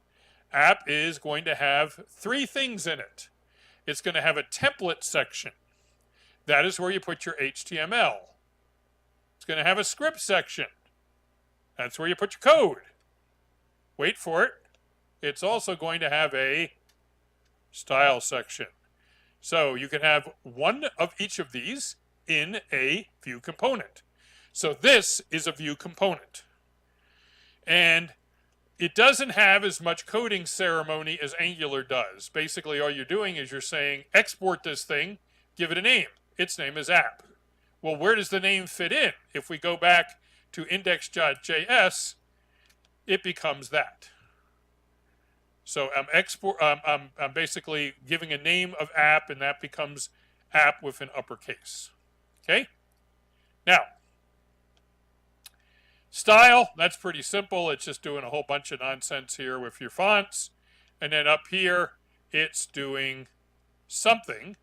And it's doing something called a router view. Well, what does that mean? Well, the router view is where you're going to put the content from your routing. What do you mean routing? Well, even in a basic app, somebody might start by setting up routes. In this case, you set up a single route, and it's going to point to the home page. So it's saying that in the home page, when you go to the root of the application, I want you to display the component called hello. And it's going to display where the router view appears. Does anybody remember what this was called in Angular? Router outlet. What was it called in React? Trick question. It's a switch statement. Haha. But they do exactly the same stuff. Okay, now, so let's look at router again. So we're going to make this thing called hello. And to work with a component, we have to import it. We have to know it exists. So we go up to the components, and we see that hello view is very simple. It just does a bunch of basic HTML nonsense, and it makes this little advertising page. Okay, that's pretty simple. Aha! There's something different in Vue compared to the other two frameworks. It essentially can use props, as Chris had mentioned, to pass data from one component to another, but it also maintains this concept of state, or the model in model view. And the model is your data for the component. Well, in Vue, they made that extremely simple. They just called that data. So data is essentially inside of a component. It's a function that returns the data. And that data is accessible anywhere within the component. So if I define a property inside of data called message, then up in the template, I can use the mustache syntax with the two curlies on either side to display the message. So the data in view is stored in a thing called data. All right, not too bad. Now, this is a pretty trivial application. Let's look at one that's a little more fun. Are you ready for some football? Can't hear you. Are you ready for some football? Yeah. Who's going to win? Who's going to win? Okay, so let's look at an application about the Eagles. So this one is a little more playful. And this one actually has a fancy toolbar. Ooh. It has meaningless buttons that do nothing. Ooh. It has a meaningless icon. But it has cool stuff in it like that. Ooh. It does this like three-dimensional thing. This is called material design, which of course is from Google. Okay, now, so this is a routed application. For you to understand how this works, you're going to watch the URL. Okay, and yes, if one were to write all this down, you could go and play with this when you go home and you're trying to avoid your family. Or you could fork this and make your own copy and change it into your favorite team, if you even thought about having a different football team as your favorite. If I find anybody making a Cowboys version of this, I am going to write to the Sandbox people and have it removed. Okay, so I'm going to go over here and I'm going to pick on team. Well, apparently team is the home page. Okay, that's simple. Well, what happens if I go to the schedule? It shows the schedule with some seasonal coloring for the wins and losses. So the losses are in red. That's not good. The wins are in green. That's very good. The bye week is in gray. Okay, let's look at the next one. Stadium. Ooh, shows a picture of the stadium. And it like makes it pop off the screen a little bit. Fancy. And it has this like weird button. I'll show you later what that does. And finally, this is the cool part. It does the roster.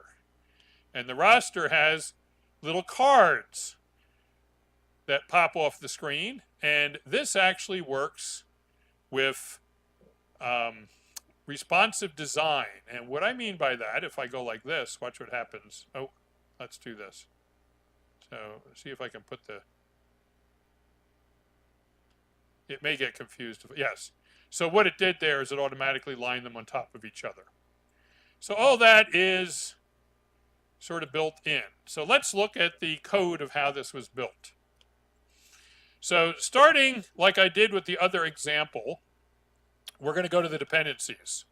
And you're going to see that this one loaded view and view router, just like the first example I showed you, but it added something called Viewtify. And Viewtify, and this is one of the things that turned me on to Vue, is a add-on library for Vue that brings what is called material design principles. So it makes it really easy to do fancy stuff like responsive design, fly-out menus, toolbars, cards, things like that.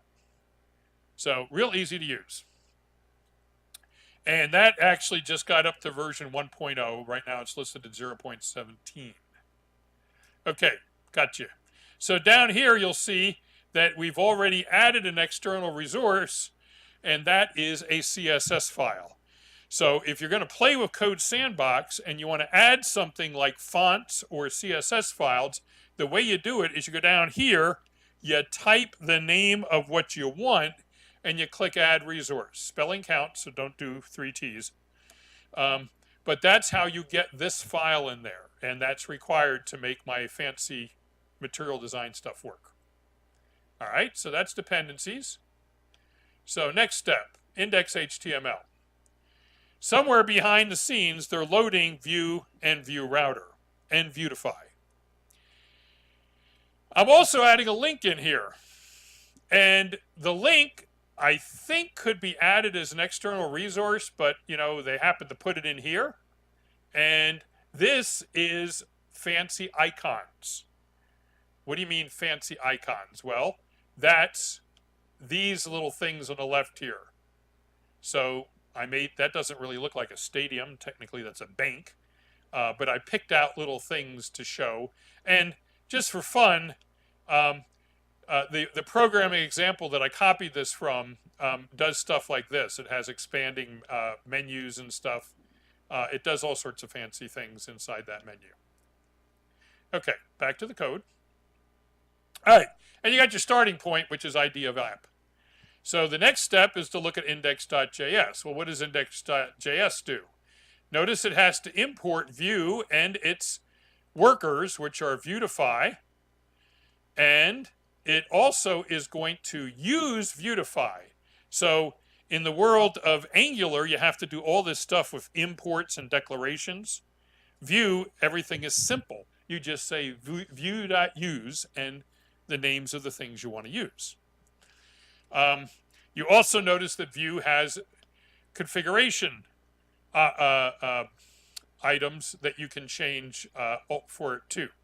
So again, just like the basic example, we're just going to make a single app.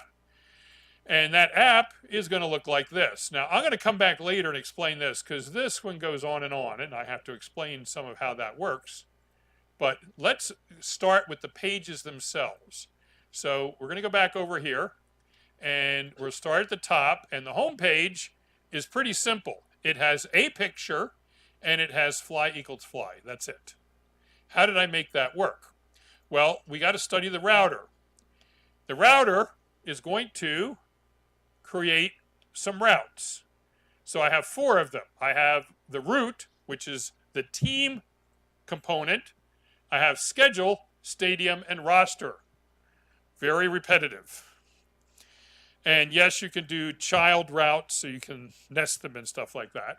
But in this case, I just made 4 components: team, schedule, stadium, and roster. And in each of those components, I'm showing little tricks. So let's go into the components file, and we'll start with team. Team is really simple. It has a template. The template is really basic. It does an image and an H1 tag.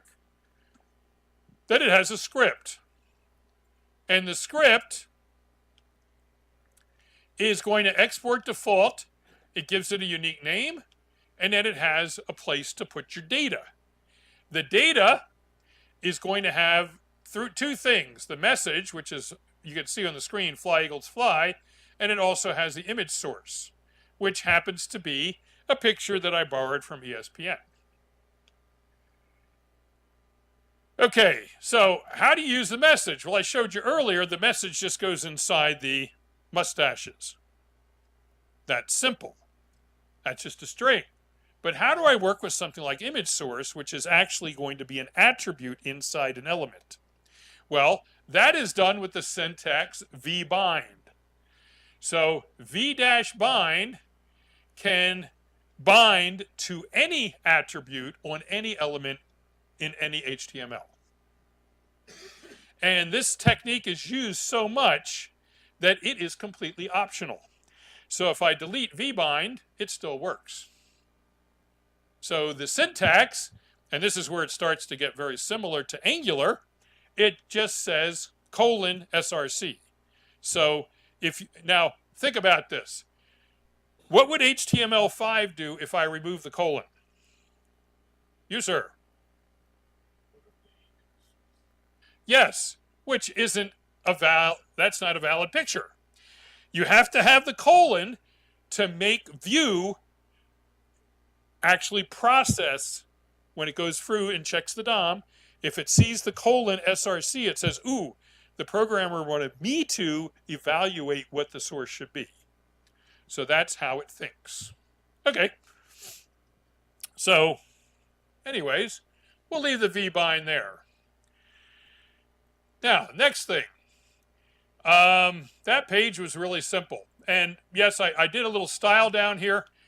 For what it's worth, I made the H1 have a dark green. But I wanted to point out that a style inside a component is a scoped style. And what that means is that the H1s only in this particular component will be green. If you have other components on the page, they won't be dark green. And there's magic that happens behind the scenes with little prefixes and things to make sure that works. All right, so what's the next one? Let's go take a look at Stadium, because that one is pretty simple. Now, remember when Chris was showing you that you had to have a single element wrapping? The same rule applies in Vue. So you have this thing called template. Inside a template, you must have a single element that is going to be applied to wherever your root is. And in this case, I'm wrapping that in a div. The div's really unnecessary. It's just there to make that work. But what happens if I go to Stadium? Well, Stadium, I'm only going to do a single image. I don't need to have the wrapper, so I can just put it there. And it just puts an image. And then I'm using, and this is that fancy Vuetify library that I added. It has a class called Elevation, and that's the thing that makes the picture sort of rise off the screen with a little bit of gray shadow.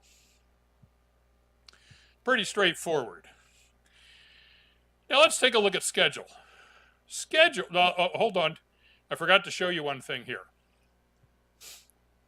Where's my script block? Don't need it. Where's my style block? Don't need it. They're completely optional. So that to me is sort of minimalistic. You just, all I need is a little string template here. Okay.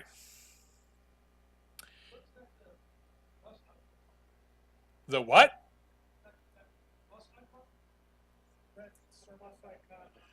You can't learn about that for at least 11 minutes. But I promise I will show you what that does. Let's go to the schedule. Schedule's a little fancier. Now we're going to start reading some data.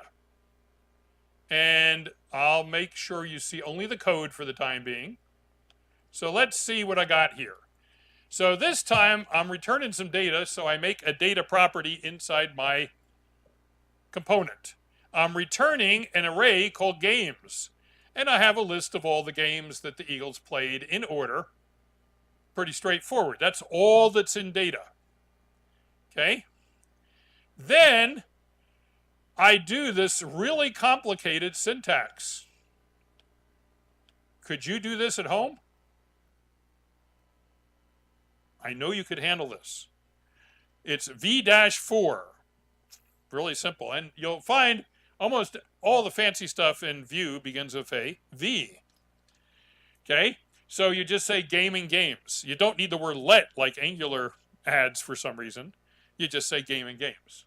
In fact, it even accepts game of games for JavaScript ES6 purists.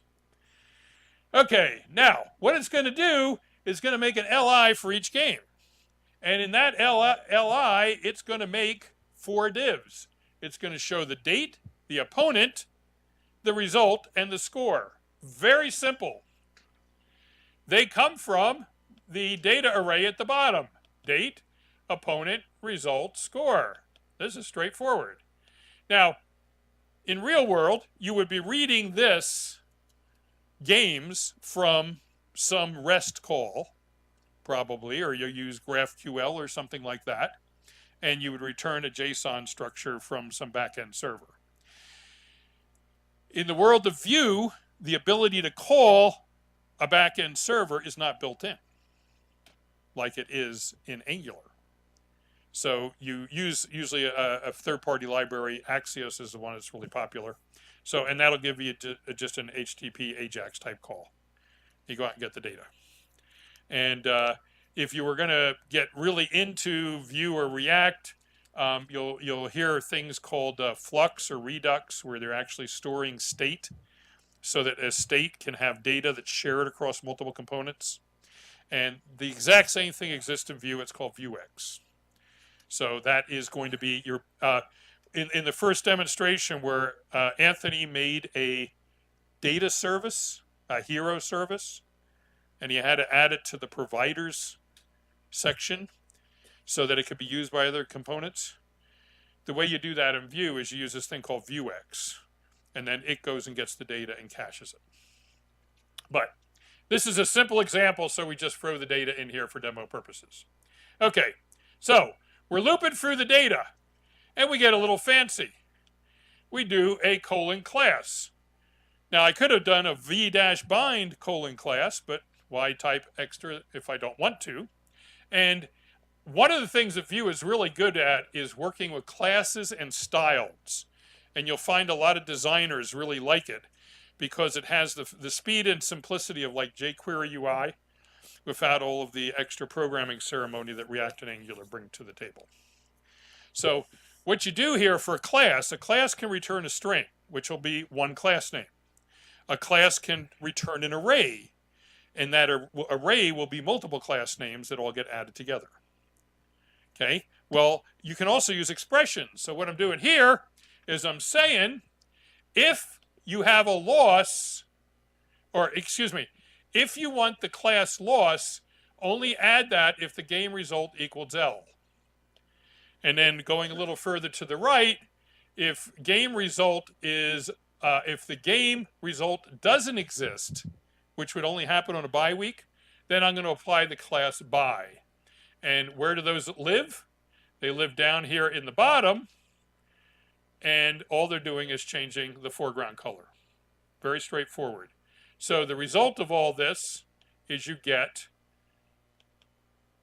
gray or red. That's what you get.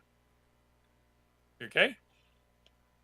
Now, the other little trick I'm doing here is I'm just doing some silly CSS flex box to make the columns line up. It's pretty straightforward. Go read about Flexbox. It's pretty easy to use. Okay, so that was the Stadium. So the last one we're going to look at that's by far the fanciest is the roster. And the roster, you're going to get into using this Vuetify library, but it's not that hard to learn. And I'll show you what that does. So just like we did for schedule, we're going to introduce some data. And it's called players. And it has all the players here. All the way. And I got bored, so I only added the offense, if that's okay. And how does it display them? Well, it uses something called a V container. Now, this is the Vuetify language. So it creates a container, and the container does something called a layout object. And all of this is designed to do flex. Flex is the thing that allows cards to automatically like line up underneath each other on a phone, but on a big screen they go across. And it won't take you that long to learn all this. The important thing here is understanding card. So card is going to have a color. And when you have a V card, technically that's a directive in Vue made by a third party. And it takes a prop called color and another prop called class. And those props are actually defined as strings. So I have to pass a string into color. Okay? And then inside of there, I'm going to take and I'm going to lay out a row, and I'm going to put a headline with the player's name and then a whole bunch of the other information. And then built into a card is this concept of a media. So that's the picture you want to put on your card, which is very common especially in mobile apps. So again, this one I could do vbind here, but I'm changing the source, and I'm going to make that to the player's pick, which is this element right here. Okay?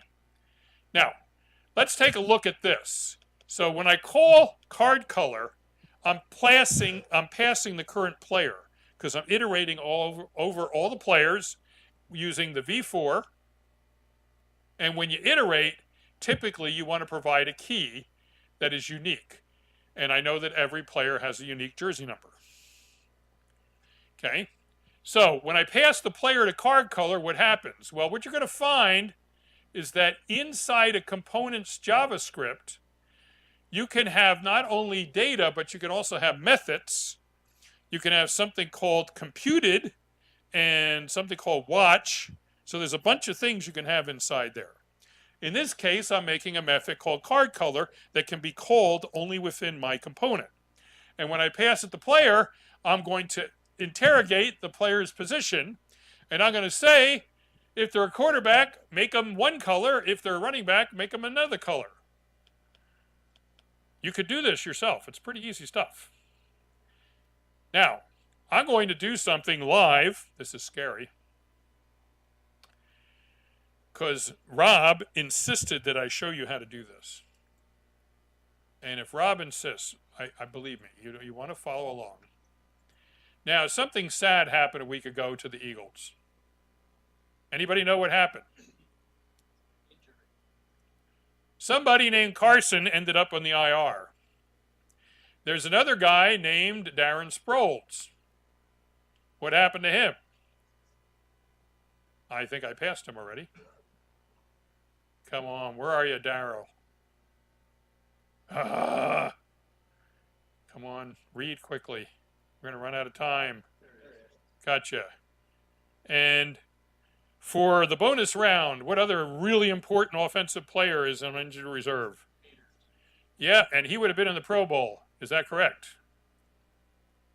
Say absolutely that is correct. He's a man. He's also like, he's part man, part mountain. He's a big boy. So he's all the way down the bottom here. His name is Jason Peters. He only weighs 328, soaking wet. Okay, so now I have 3 players on injured reserve. Yeah. Well, what's going to happen here if I go to my display screen? Well, you're going to see that it made Carson Wentz and Darren Sproles orange because that's the default color. Ooh, that's not what the boss wanted. So how do I fix that? If we go all the way down to the bottom, you'll see that's calling this silly function. And all I need to do is add something here to accommodate IR. So if the position is IR, of course we want red. And if we now go back over here, you'll see that poor Carson has now become a Christmas color. Easy enough? You could do this, I guarantee. All right, so we're going to finish up the presentation explaining this thing here and the darn button on the right.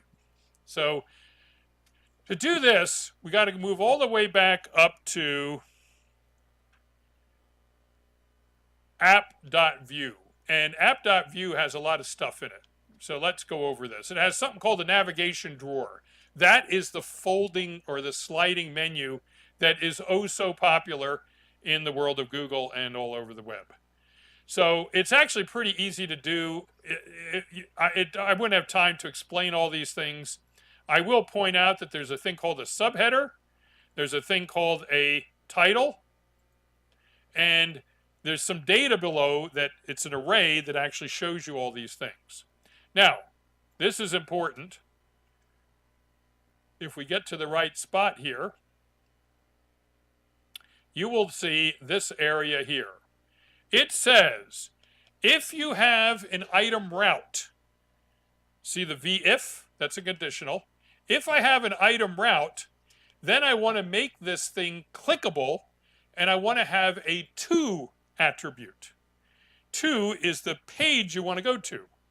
And what's really cute in Vue is you can do them by name. You don't have to like get weird and put the component and stuff like that.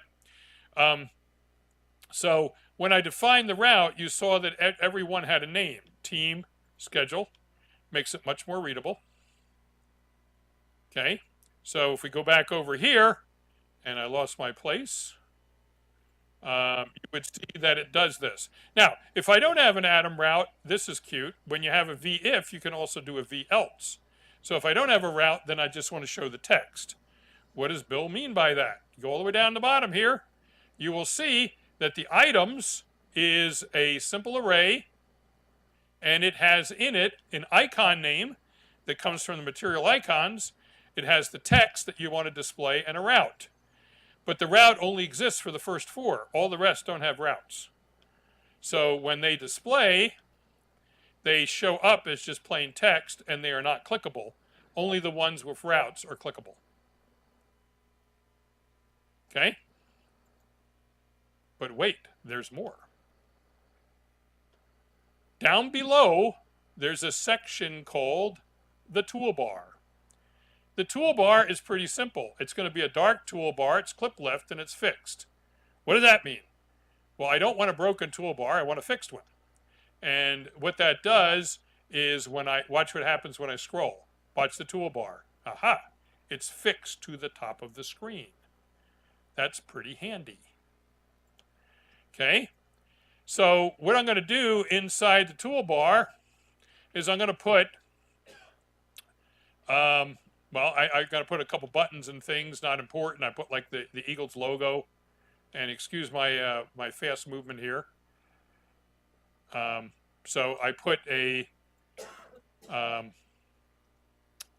couple buttons up in the toolbar, and then there's a section here called VButton. So this is for the gentleman that asked, what does this silly little button do? Well, this is an action button. So does everybody know what an F stands for in Fab? Floating. Floating action button. That means it floats over top of the content. So if I want a floating action button on the bottom right, where does that button end up? Darn it, it's on the bottom right. And what does it have inside of it? It has a V icon called add. That's a cute little plus sign. And a fab automatically is round, and the color's pink. Not the best color for this situation, but it's what we have. Now, the last thing I wanted to show you from a coding perspective is that this is how you handle clicks or events. So I'm going to do an @click, and then .stop is a modifier to the click event that says once you process the click with this little expression, don't pass it on to the stuff below it. Often, sometimes you call that a prevent default. Okay, very easy to do. So in Vue, they have a lot of these modifiers that simplify the syntax, make it real fast and easy. Now, the honest truth is I could have done this. That's the same as @. So I can do v-on : click. Click is the event. But a lot of people just do the shorthand method, makes it easier to look at. Now, what does that do? It changes this thing called dialog from true to false. Well, what is dialog? Dialog is just a property in the data. And the last thing I'll show you is that I have a v-dialog. And the v-dialog is going to display depending on the value of the model. So if I have a flag called dialog that's true or false, what happens when I turn dialog to true? Wait for it. Ooh. Want to see it again? Okay. And this uses material design nonsense. So you have like real fancy stuff here. Okay. You have notes and emails and stuff like that. And then you click this and it goes away. It's that simple. So again, this hopefully I showed you the simpler syntax and very good for styling and design. At this point in time, I will open to questions. Anybody have any questions? Yes, sir.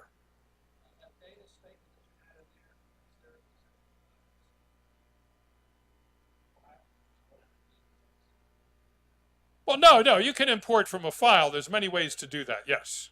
So in a larger application, absolutely. You would either import from a file or you would connect to a web service somewhere and grab the data. But for doing demos, it's a lot easier just to put raw data. Anybody else? Yes, sir. What's your opinion of Vue versus Angular? Okay. Come on up. Okay. Okay. How many of you are enterprise developers? And you like doing maintenance work? Do Angular. Okay. It's been around the longest, has a lot of following in large enterprise apps. How many of you are cool young millennials and just love to write code and never add a line of comments? You're React.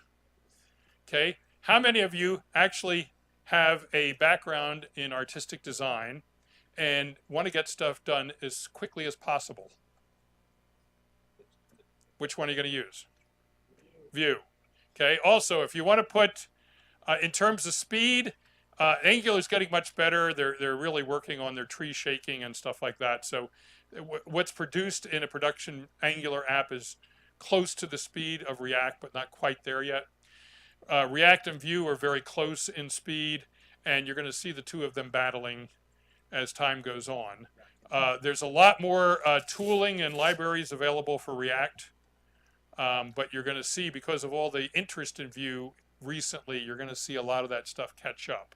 So I would say it's a three-dog race in 2018.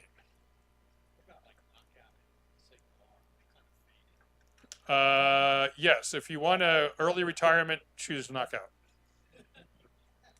Ember, Ember, a bunch of these, are niche. And the best thing to do is go like on Stack Overflow and look at the trends and stuff and see what people are using.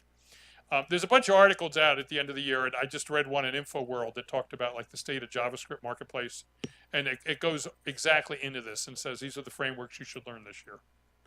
So, all right, time's up. Hopefully you had fun with that.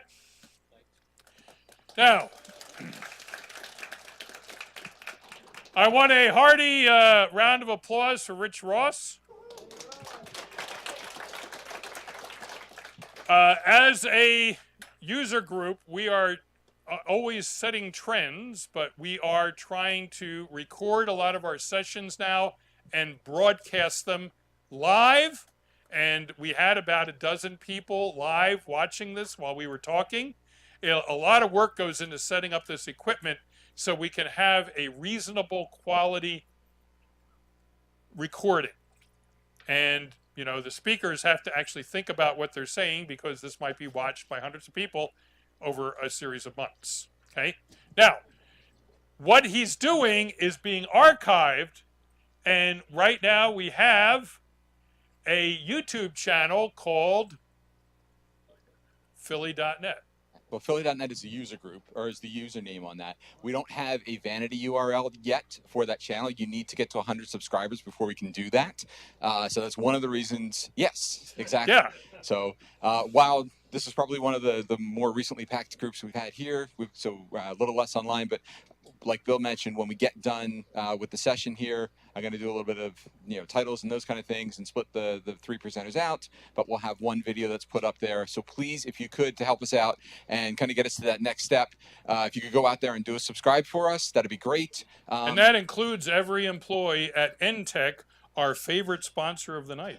There you go. We'll get what? Yes. Yeah, everybody, make sure you subscribe and tell your coworkers or your friends they couldn't be the same. So, cool. Right. Yeah, follow us on Mixer. So mixer.com/philly.net, all spelled out. Our Twitter as well is philly.net. And we have links in both of those accounts to the YouTube page and the channel here, and hopefully eventually get it up on the with its own vanity URL. So if you have any questions or problems or things as we start to pull this together, we're getting a lot better quality, as Bill mentioned. But if you have comments or questions, certainly let us know, myself or Chris or any of the staff here. But thanks for coming out. And Okay. Lab in 2 weeks. January Code 3rd. camp in 3 months. Christmas in 5 days. 4 days. 5 days. Okay. Employment at Entech. Imminent. All right. So thanks for coming.